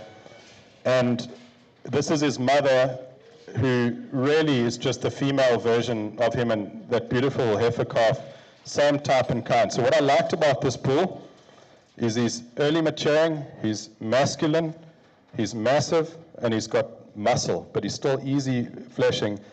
He's got that rib shape up top, so he's got that internal dimension. He's deep and soft in his flank. Ideal testicle size, shape, and suspension. Really good on his feet and legs. And how old is he, Justin? 20 months, August at the sale. Okay, so 20 months when? At the sale. So 19 months now, but he's already showing his secondary sex traits are there. He's already masculine, only 19 months old. I personally believe this is the direction the industry needs to go in, is this bull. And then you see his mother, medium frame, extremely feminine, doing a good job on that calf with a functional udder, nice highly suspended udder with good teats. Where we'd change her is behind the shoulders. We'd fill her up in that forerib, in her heart girth. And the bull is slight there, but seriously, that's picking flies on this bull. I think that bull fulfills just about all the criteria and philosophies we were talking about earlier. What you'll see in that cow's udder too is how high and wide a rear udder is. And the previous generations with beef cows thought that milk came with volume in udders, and they dropped those udders and suspended them really low. 60% of the milk in a cow comes from the rear udders, 40% in that fore udder. So if you want more milk, you need to get that udder high and wide like this female's got. And then she's outproduced herself again with that little heifer calf. So for me, this is just functional efficiency. These are just good profit-making cows.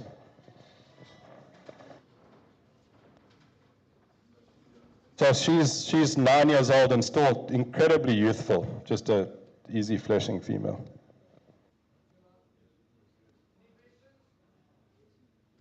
Does anyone not like this bull? 100%. Yeah.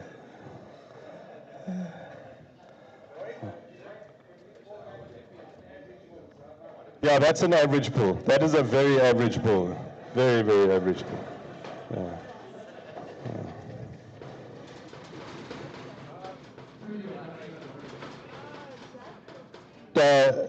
That bull is lot 11 on the Frontier Bonsmara sales. So bid early, bid often.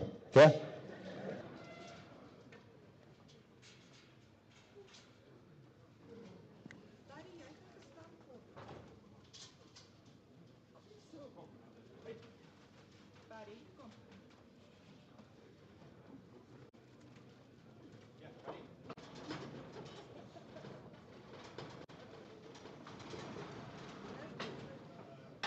This next bull came from Andrews. This was the first farm we visited yesterday. This was also one of my two favorite bulls of the whole day yesterday.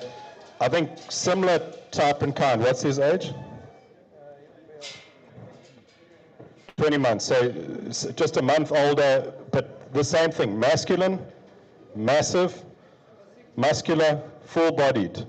So when I mean full-bodied, he's not just a skeleton with meat on it. He's a full-bodied bull. Beautiful testicle size and shape on this bull, clean functional sheath, exceptional on his feet and legs. And I think what's very important is that shoulder angle. You see how naturally he picks his head up. So he's got good angle from the top of his shoulder to the point of his shoulder, and then he's back at his knee, and that is longevity, because that's the flexibility that you get in those joints. He's got some cushion in his pasterns, a lot of width and strength in his hock, and very well muscled over his top hip and rump. These two bulls are, for me, the poster boys of the sale. I think these are two exceptional bulls. That cow is the same thing, full-bodied cow. Behind her shoulder, she transitions from that shoulder into the forerib. Ideally, she's capacious. There's a Brahman breeder called Jim Williams in Texas, and I was judging his cattle. And I called one of his cows capacious, and he said, "What does that mean?" So I said, "She's got capacity and she's got a big belly." So he says, "Well, why don't you just say that?" So she's got a big belly. And here's a good example of sexual dimorphism. Extremely feminine maternal cow, flat neck, smooth shouldered, long refined skull, compared to the bull that's shorter in his skull, wider in his skull, thicker in his neck. Yeah, sorry, that is the mother. That's the mother of the. So what we're trying to do is just show you how genetics advance and how reliable they are. And she's got those high fertility traits too. She's feminine and easy fleshing. He's masculine and easy fleshing. 361 day ICP. So we're working off each other. We didn't have a meeting before this to decide, this is off the cuff. We're getting it right. She's fertile. 361 day ICP. Outstanding cattle, guys. Okay. Any question? Anyone not like this bull? Yeah, so there's a question about the pink around the eye. That's still pigment. That's actually, both the mother and the son, that's still pigment. You know, we came from a Hereford background, so if anyone knows about eye problems, we worked through it. Yeah.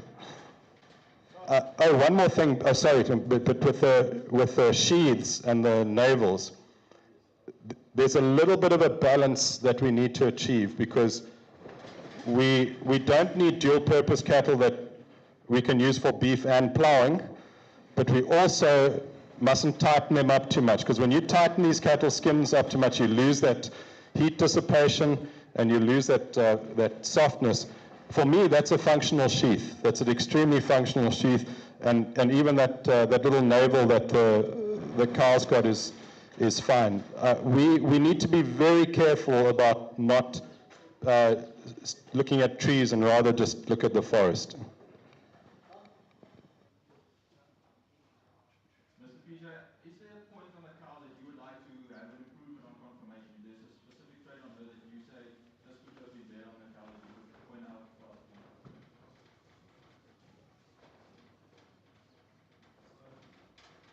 So this is a product of carving at 3, so you're going to be stuck with it. But if she had carved at 2, she wouldn't have that crest, and she'd be a little smoother through her shoulders. But she's still practically fertile. She's proven it 361 days. So if I could change her to make her a poster girl, then I would sharpen her up through her front. But that's just a product of what cows at carve at 3 look like. So it's part of the management process.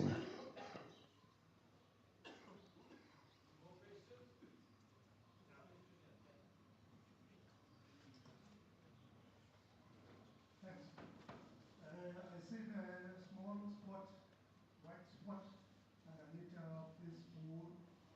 Does it make any problems? So that is actually a good question, because the closer you fly to the sun in terms of getting close to the breed societies, then they start inventing problems like that.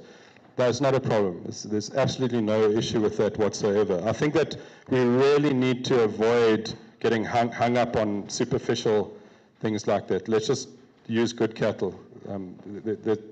Now, the important people up in the societies, yeah, they'll and ah about that. But if what we want to do is make better cattle, then we can't even notice things like that.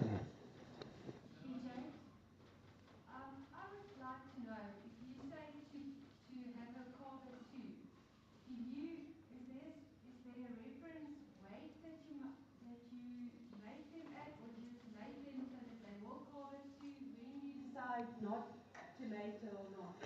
So what I would suggest, okay, the weight is going to be 60% of mature weight, and that mature weight is going to be the weight you established once you ran through all those points, those 7 points. This, like I said, this isn't easy. It's the next frontier. So 40 years ago, I'm telling you, this crowd was saying you can't carve every year. It was. I mean, we know those people. What I would do is sample it like Navarai, the Nelore herd did in Brazil, where you expose your cows, all your heifers, for a very short time to carve at 2. And those ones that do carve at 2, even if it's 10% of them, then you take note of those cows. And if they carve at 3 as well, then that's your bull mother. Okay, because then you're breeding that fertile phenotype. If they don't carve at 2, they just carve with your others at 3. And if they carve at 2 and skip and carve at 3, you're still on track with their production records. So it's a thought experiment and an experiment that is going to need to be done at some stage as margins start tightening. I'm not saying it's easy. There is going to be additional nutritional requirement after they carve at 2 to get them in calf. But the 2 things you're going to have to live with, and this is going to be, like I said, this is the next frontier, is a different phenotype and the fact that there's no ego when it comes to boasting about weaning weights. Because at my uncle's sale the other day, my cousin, who's just got an incredible he mated 811 cows and got 800 in calf, okay? And he was arguing with me about at 2, because they do, cousins argue. So, and I said, and he said to me he had some that calved at 2 by mistake, and they only weaned 180 kg weaners. So he says that's way less than the others. I said, no, it's not. It's 180 kgs more than what the others were giving, because they gave 0 at 2. So this isn't easy, and I think this is something that maybe farmers society, or farmers associations and different clubs maybe need to sample some of this and just see how it works in your environment to move it forward. And even if your whole herd doesn't get to that point, just let them try, and then identify those as your bull mothers. If I could just ask you a question on that. So I think, I'm sure Peter will agree with me, it doesn't mean feeding your heifers to make them at 2 years old. If you can't do it because of your environment, then you can't do it. But to actually feed them, and I know of a lot of guys that do this in the Bonsmara industry, that they actually put them under pivots, get them to the weight, make them, never do it again to get them in calf for the second time. And when third calf comes around, they leave them, and that's when they drop them. So environment must be there. I mean, if you talk, DJ, with regards to time of calving this season, how important is the season? So some people calve before the rainy season, some people calve after rainy seasons. Let's uncover this quite a lot as far as that's concerned. Yeah, I mean, again, there's so many different environments just in the Eastern Cape, but rule of thumb is if you calve before the rainy season, you'll end up weaning heavier calves. If you calve during the rainy season, you're going to have a better conception. Because that uptick, the cows that calve on green grass conceive very, very quickly after that. And if you think of your tail end cows, if you calve before the rainy season, the ones that calve once it's rained, how quickly they catch up to get back to the rest of the herd. So again, it's, do you want more calves in a shorter period, or do you want heavy weaners per cow? And also there's a nutritional aspect to calving before the rain, because you're putting out extra production licks, and there is supplementation when you do that. When you calve during or after the rain, that expense disappears. And also, like I said, it is simple. Just watch what the wildlife's doing. They're a pretty good indicator of what we should be doing.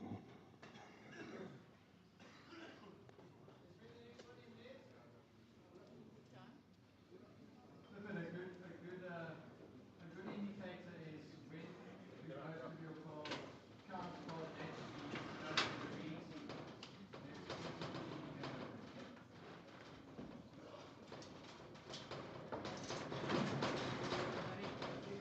want to tell you a little bit about this cow that's coming in now. DJ, I've given him a license to take the calf apart if he wants to. But the cow that's coming in now has got 2 daughters here today, lot 11 and lot 13. Another daughter of hers was sold at Dennis Maritz. I mean, her son was sold at Dennis Maritz, top price bull a few years ago. She herself has sold a number of bulls at Frontier, but this is just an example of bull mothers and female lines and how important they are to us as cattlemen. So she's got 2 heifers, 2 cows here that have got 2 of the top bulls on the front for sale this year. She's got one of her own, and her other daughters have bred just as well.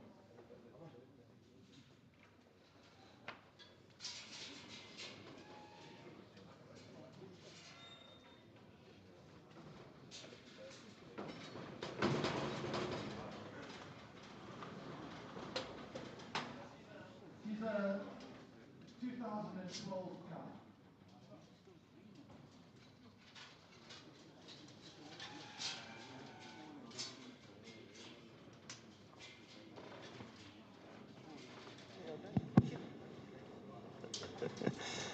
Okay, so the cow's record speaks for herself, and now she's on the edge in terms of muscle. Like we don't need more muscle than that on a female, but if you look at how smooth-shouldered and sharp-fronted she is, how that skin fold goes through that throat latch down the dewlap and over the brisket, she's incredibly well balanced in terms of hormones. She's functionally efficient, and she gets progressively wider and deeper as she gets to the back. So there's amazing balance in that female, and she's full-bodied. She's got the big rib cage and depth of body, and she's just a functional 12-year-old cow. So you can't argue with that cow.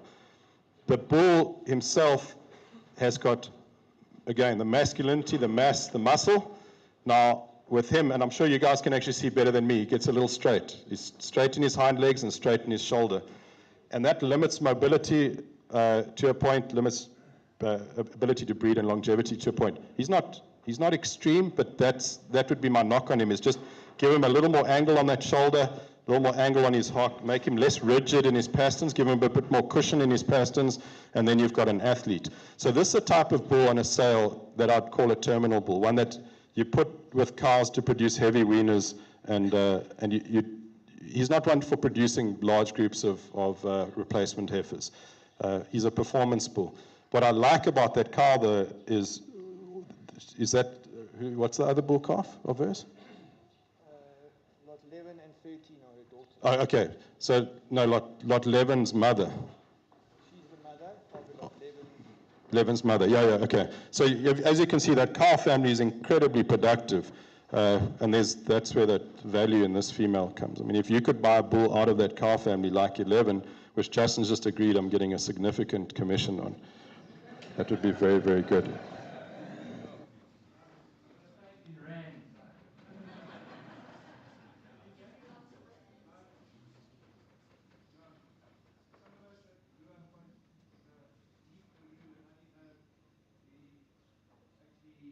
Sons of broken down goat farmers, so we don't know much about cattle. But we hear people like Kurt Mayer and Justin and Craig and the guys say, yeah, but don't worry, it breeds back to the average. Now here we've been told what a wonderful cow family this is. Now we've got an animal that we should use basically in terminal breeding, but he's got a, what would you call it, a clay near, that's one of the top bulls on the sale. So what are the chances of this bull actually breeding as well as lot 11? Like if I had to put money on it? No, there's no chance. Yeah.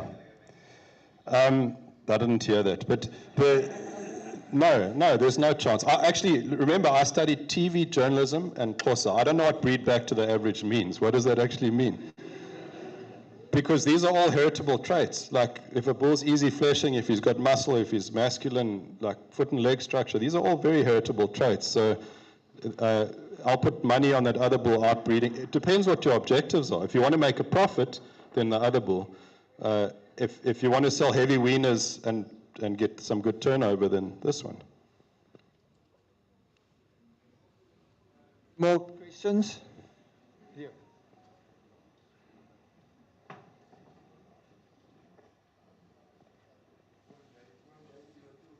You're talking about bone, optimal bone. What does optimal bone look like? We took the cow bone here on the bull. Could that still be optimal? Is optimal the range between 2 and 6, 2 and 8? How does optimal bone look like? And second follow-up question is hair on an undesirable trait or is that fine? Okay, yeah, I like both those questions. So bone needs to just be balanced to the body. So if you've got a very large, like a massive body in terms of skeletal width and structure and length, you need the appropriate bone to be under it. But remember, bone correlates with a lot of things. If you've got a cow with a lot of bone, you're going to have big teats. If you've got a lot of, and it's bone to muscle ratio on bulls too. You know, a bull with a lot of bone and not a lot of muscle, there's a hormonal imbalance there because testosterone makes muscle. The basic thing, it's balance. It's looking at those cattle and seeing balance, but finding the bone that matches the body, and remembering that more bone density and width is propagated by growth hormones, not sex hormones, okay? And that's a tough thing too, because people try and measure it with tapes, but it's not. It's seeing that it's the ecosystem of the animal, that it all fits together correctly. The second thing about hair on the teats and udders, a lot of that research was done at Mara Research Station up in Limpopo, okay? They don't have extreme cold there. Like some of the most functionally efficient cow herds in the world, like in Montana and North Dakota, Alberta, those cows in August, midsummer, have got hairy udders because it's environment.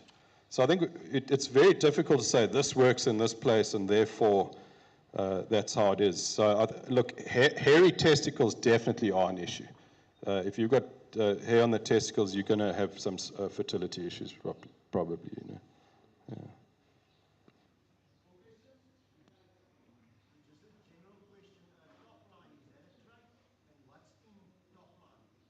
So I love that because top line, when young people get put through judging courses and all that, like it's all about top line, bottom line, and clean lines. For me, it's about flexibility of the skeleton and loose skeleton. If you've got a tight skeleton where the animal's rigid or almost like if it roaches up in its spine, that's a very big issue for longevity, because that means straight shoulders and hind legs that haven't really got enough flexibility and athleticism. So you want a relaxed spine, but one that still holds up well enough to be able to put that muscle on top, and the ribs need to come out of the top of it. So expecting an animal to be dead straight, often those ones roach up when they walk. I believe the Afrikaans term is bochorig, is that right? That is way worse than a swayback, because a swayback it compromises what that animal can carry, but at least it's functional. A bochorig is not functional at all. So you want a relaxed spine and a loose skeleton. And sorry, one more thing on that. Remember, I said like a functionally efficient animal is going to be taller fronted if it's a bull and run downhill if it's a cow. You're going to struggle to get a dead straight top line with that. With a steer, you'll get it. Like a 15-month-old steer, you can get that because it's got no sex hormones. But when you're dealing with sex hormones and reproduction, that whole idea of an animal looking like a rectangle came out of a air-conditioned office with guys with white shirts on. That's not a realistic thing. Any more questions? PJ, sorry, I mean, a lot of times you see a bull when it's standing, it's got a hollow back. You think it's got a hollow back, but when it walks and it irons out, then it's fine. But normally when they show a hollow back, it's because they've got depth of body and capacity. Am I right? Yeah, I wish I'd known you were here from the start. I would have sharpened up my talk there. No, you're right. And I think it's balance. I mean, you don't want one that looks like you can put a saddle on it, but just something that's flexible and within that realm of acceptability, you know. And the best way to judge spine is on the move. It's that like you're right, a relaxed spine that still carries that meat. I've got very little tolerance for high chine bones and that roached spine, because that hits fertility, longevity, everything. Like when that chine that's the bone between the shoulder blades, when it gets very high and that spine is higher than the chine, you're going to hit serious fertility issues. Any more questions? Okay, so this will give a discount on the front yourself.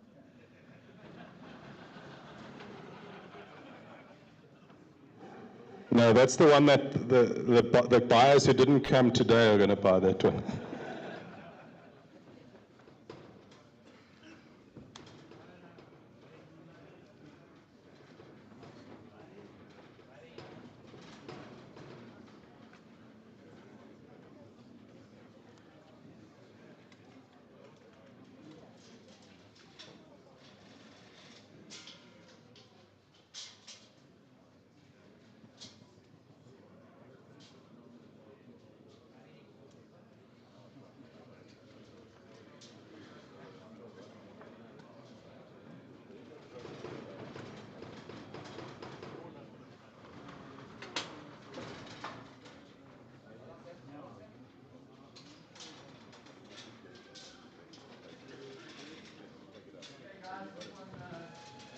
to Gerrit by Bonsmara.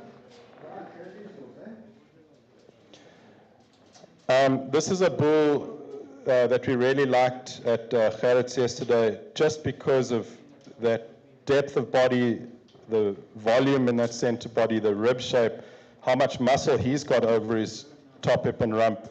And there's base width. These bulls need to have chest floor, so you want them to stand square up front, and when they move away from you, you must have genuine width, because the genuine width of a skeleton is measured at the base. If a bull's wide in his hips and narrow at the base, there's no genuine width in that animal. You'll see this bull's testicle size is fine, and the suspension pulls them backwards a little bit. That's fine, no problem. The other way can be a problem if it's extreme, if it makes a banana shape. Lovely head and masculinity. I said earlier, like when you look at a bull's head, that width between the muzzle, that strong jaw, that correlates with the pin bone. So if you want wide pins in your cows, you need a big jaw on them as well. And the mother's that same type we're talking about. Deep-bodied, soft-bodied, easy fleshing, early maturing. If you look at her skull shape, still very, very feminine. Now, if you, with her, one thing you'd change about her, she gets a little level from her hips to her pins and a little high in her tail. So if you could drop that tail head down a little bit and give her slightly more angle from hip to pin, then she's ideal and perfect. Again, this sheath, there might be some fanatics on sheaths here that would want to tidy it up. For me, it's functional. That's a really, really good functional animal. For ruminants, for cows or sheep that are grass converters, one of the most important things that goes with the chest floor is you want that shoulder to transition into that forerib and to have a massive heart girth, because that's the engine room, that's the internal dimension. You have to fit lungs in there, you've got to fit a heart in there, you've got to fit all the organs in there, and then that makes space for the rumen and the stomachs as well. So this is a good example of a ruminant. And now there's a bit more growth in frame here, but it's conditions. It's where this bull comes from. It's slightly different felt type, stronger, sweeter felt, and it's more about the type than the size, because that size changes from environment to environment. But this size, this shape, and this body type, this maturity pattern, is still ideal regardless of what your environment is. And if you've got, if you're harvesting 10 tons a hectare of millies, this is still the right type. Because what they argue is they can have a harder doing, later maturing, leaner animal because they've got millies. Well, they could feed the same millies to more cows if they had the right type. So it's also not a very good argument.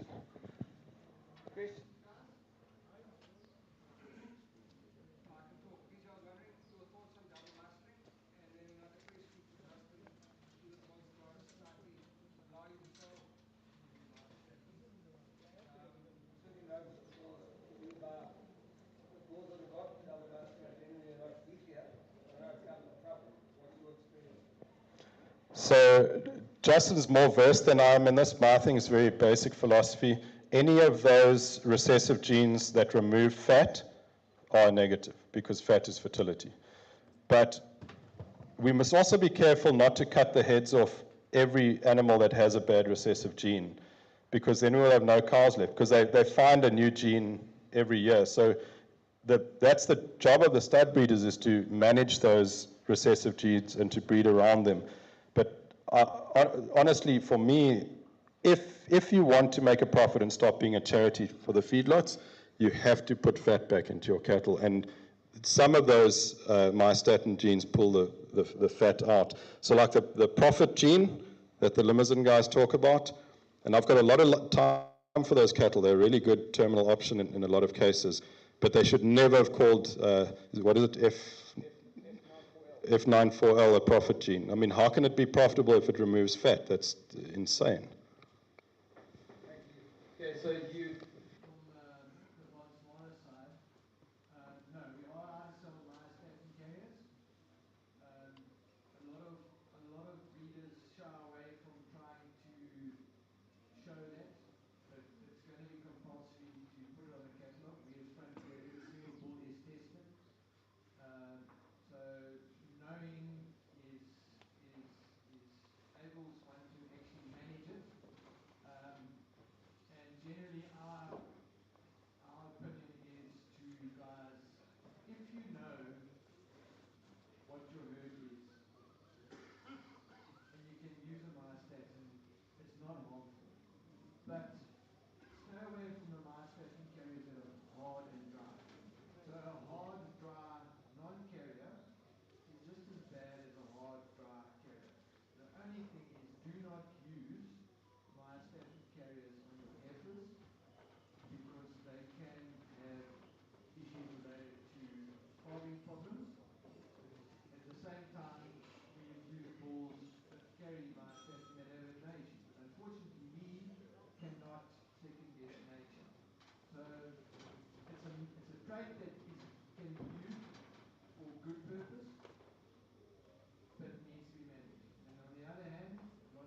going away from it completely. And if you're not a stockman and you're going to leave that, you're going to start breeding, looking for growth and wool, you're going to breed long clads like the Bonsmara used to be years ago. Thank you. Last thing, do you think that it was bred into the cattle to do what chasing beef? Is it a natural thing that occurred before we started, chasing lions or whatever? Yeah, so just what I've said about the long tall slab, that's what the Bonsmara was. It was then purposely selected to bring the animals down, and without knowing inadvertently, the myostatin gene got brought in.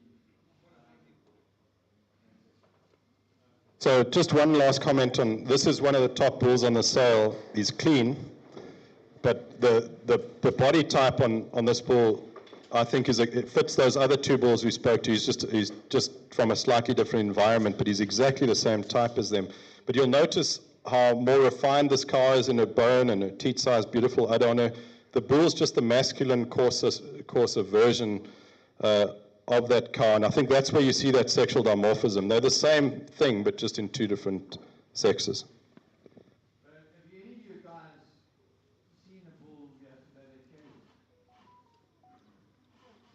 That's pointed towards a carrier? No. Previous one did. And you could see the more muscle on him. All the others are non-carriers. Any questions? Any more questions?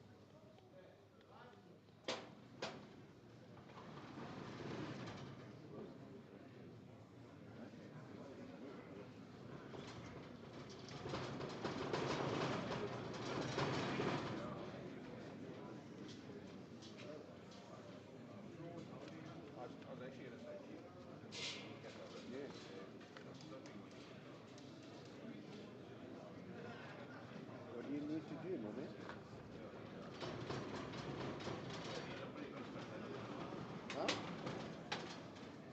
Guys, this is going to be the last animal we're going to discuss. This was a bull at Craig Hanley's that I really liked yesterday, and there's several things here. Length to height ratio indicating hormonal balance is very, very evident in this bull. This bull's really good in his angle on his shoulder and his hind leg. He's an athlete. He's got genuine base width. He's really strong over his top hip and rump. He's got good rib shape, really good in his forerib as he transitions from his shoulder back into his forerib. A bull that, you'll see there's a little split in his scrotum, but again, it's still functional. Thermoregulation is going to happen on this bull. I wouldn't get too tied up about this. Also, definitely one of the better bulls on the sale. And balanced bulls like this really transition well. Like if you look from his nose to his neck to his shoulder to his forerib, all the way back into his stifle, he's smooth, but he's still full-bodied. The other thing, if you look at the length of this bull's tail, and all the cattle we've appreciated today have had long tails, that's a good maternal trait. Now, you're going to have carriers of genes and you're going to have expressors of genes. Anything that expresses myostatin will have a slightly short, well, of the undesirable myostatins will have a shorter tail because it's going to be more terminal than maternal. Yes?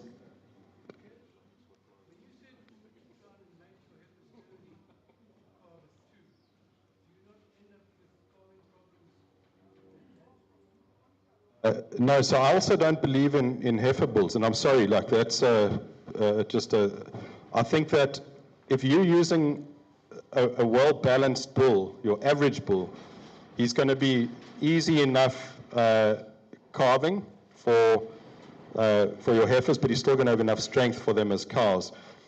This isn't really a theory, this is more a principle. I'd say of the Argentinian cattle and the American cattle north of, say, halfway between Houston and Dallas, all the way to Canada, all the Australian cattle south of Rockhampton, they all calve at 2, all of them. And no extra calving problems, because they're also going to, that fetus is going to grow appropriately. It's the shape of the heifer, that's going to be right. Now, if you put a cow killer on her, yeah, you will have issues, but I don't think we should be putting cow killers on any cows. Any more questions DJ, just one question I know you asked the question about bone just now. So a lot of sales you go to one talks, you hear guys you need more bone. So what are the dangers of too much bone or too little? Again, I think it's self-evident, and a lot of this is where the academics and academia hit back, is they say, show your receipts. And that's tough. That's about observation. I went to Japan last year for 10 days, and I came back with the observation that almost 99% of the people in Japan have black hair. But I've got no stats. I've got no receipts for that. It's self-evident. You see it. So if you look at your cows, your productive cows that are teenagers, none of them are heavy boned. The ones that calved early and every year after that and weaned decent calves. And it's also a factor of hormonal balance. Like the earlier maturing cattle that are easy fleshing and fertile will have adequate bone. I'm not saying toothpicks. I'm saying bone that matches the body. So of course some people need more bone, but it's just to remember that with more bone, you're propagating the growth hormones, not the sex hormones. So all three of those bulls that came in today, this bull, this is adequate bone. It matches the body. And it's also the shape of the bone. The rounder your bone gets, the bigger your joints get, the coarser your joints get. It's going to affect fertility, tenderness. You can't get those carcasses to marble, but that flatter bone with the smaller joints and the cleaner joints, you're going to get a lot more function. And you're going to get more bone in your bulls than your females. That's just hormones.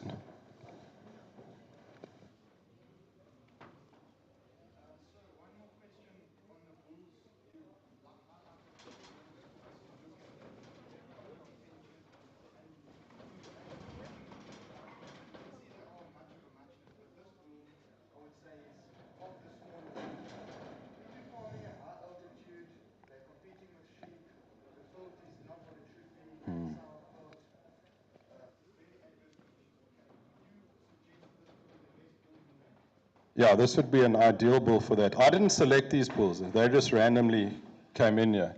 Yeah, Paul Hobson pulled me out of the Pig and Whistle at about 7 last night, and all the decision making happened after that. So I had no idea what was going to come. Yeah.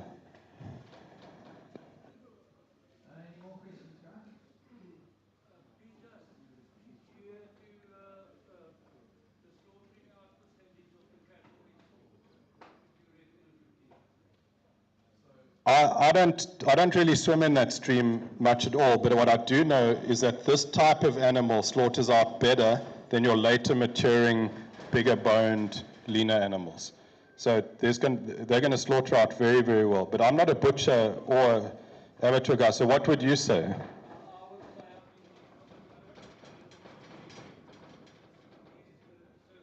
Yeah.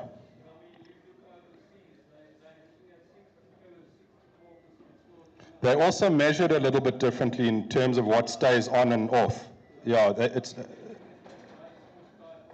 yeah, but also they're keeping body parts on that we aren't here. I mean, they're taking body parts off that we're keeping on here too, where they're cutting them. So it's not apples and apples, those slaughtering percentages. Yeah, I mean, they're good cattle everywhere. But yeah, I agree with you that this type would work for that. Okay,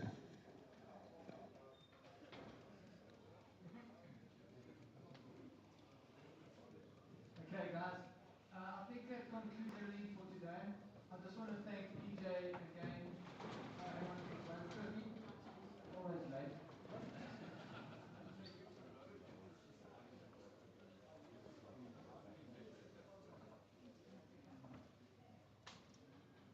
So you measure adaptability by whether that animal is adapted to that climate and environment. If an animal's not adapted to the climate or the environment, it's called tropical degeneration. Or if you send it to a very like you send a Brahmin to Canada, immediately it's going to shed at the wrong time, it's going to hold hair. If you send an animal that's not adapted down here, it's also not going to shed hair at the right time. It's going to be gaunt, it's going to look like it's dehydrated, its eyes are going to be popping out, and you're going to measure it by seeing how heat stressed it is compared to the other animals. So the other animals are going to be grazing at 12 o'clock in the afternoon, and the unadapted ones are going to be shading. Right in the hot part of summer, they're going to try and get into water as much as they can.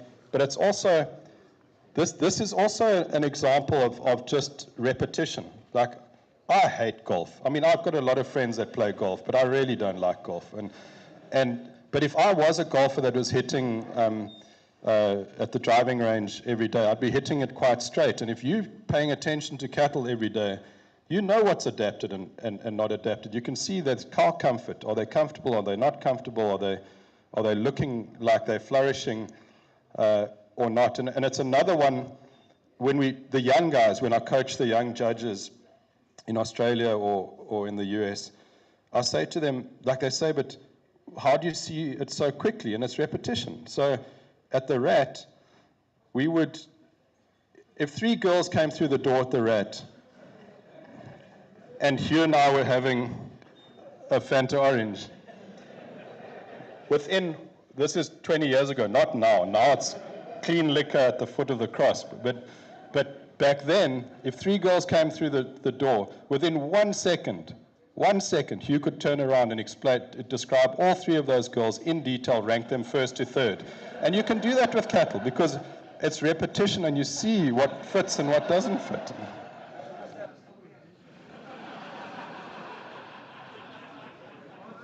According to you. Okay, guys, there you go. Okay, so PJ, really appreciate the talk, really appreciate you agreeing to come out. I think we've learned an extraordinary amount. You guys today, us yesterday. Hopefully we can all take it home and go and sit amongst our herd of cattle. Even those guys that have got a bit of cross-subsidization. And yeah, sit with them and learn about them. So PJ is going to be around for a little bit. Please use his knowledge, ask him a question while he has the Fanta Orange. And guys, enjoy the lunch, have a drink with us. Yeah, get a great day. Thanks so much, PJ.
Woensdag was hy nog in 'n studiegroep. Maar ek weet nie wanneer hy as ek kom uit fout gewees nie. Vrydag aand toe kry pancreatitis. Vrydag nag af iets. Fout gewees pancreatitis dood. Woensdag aand het hy nog in 'n studiegroep was. Ja, ek het op gedog gehad om maar blykbaar baie op. Ja. Ja, was dit is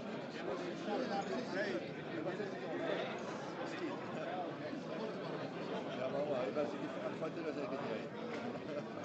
Maar hy was 'n nice ou. Kan ek klaar nie. Dis ek dan nog wel gereël.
Ja.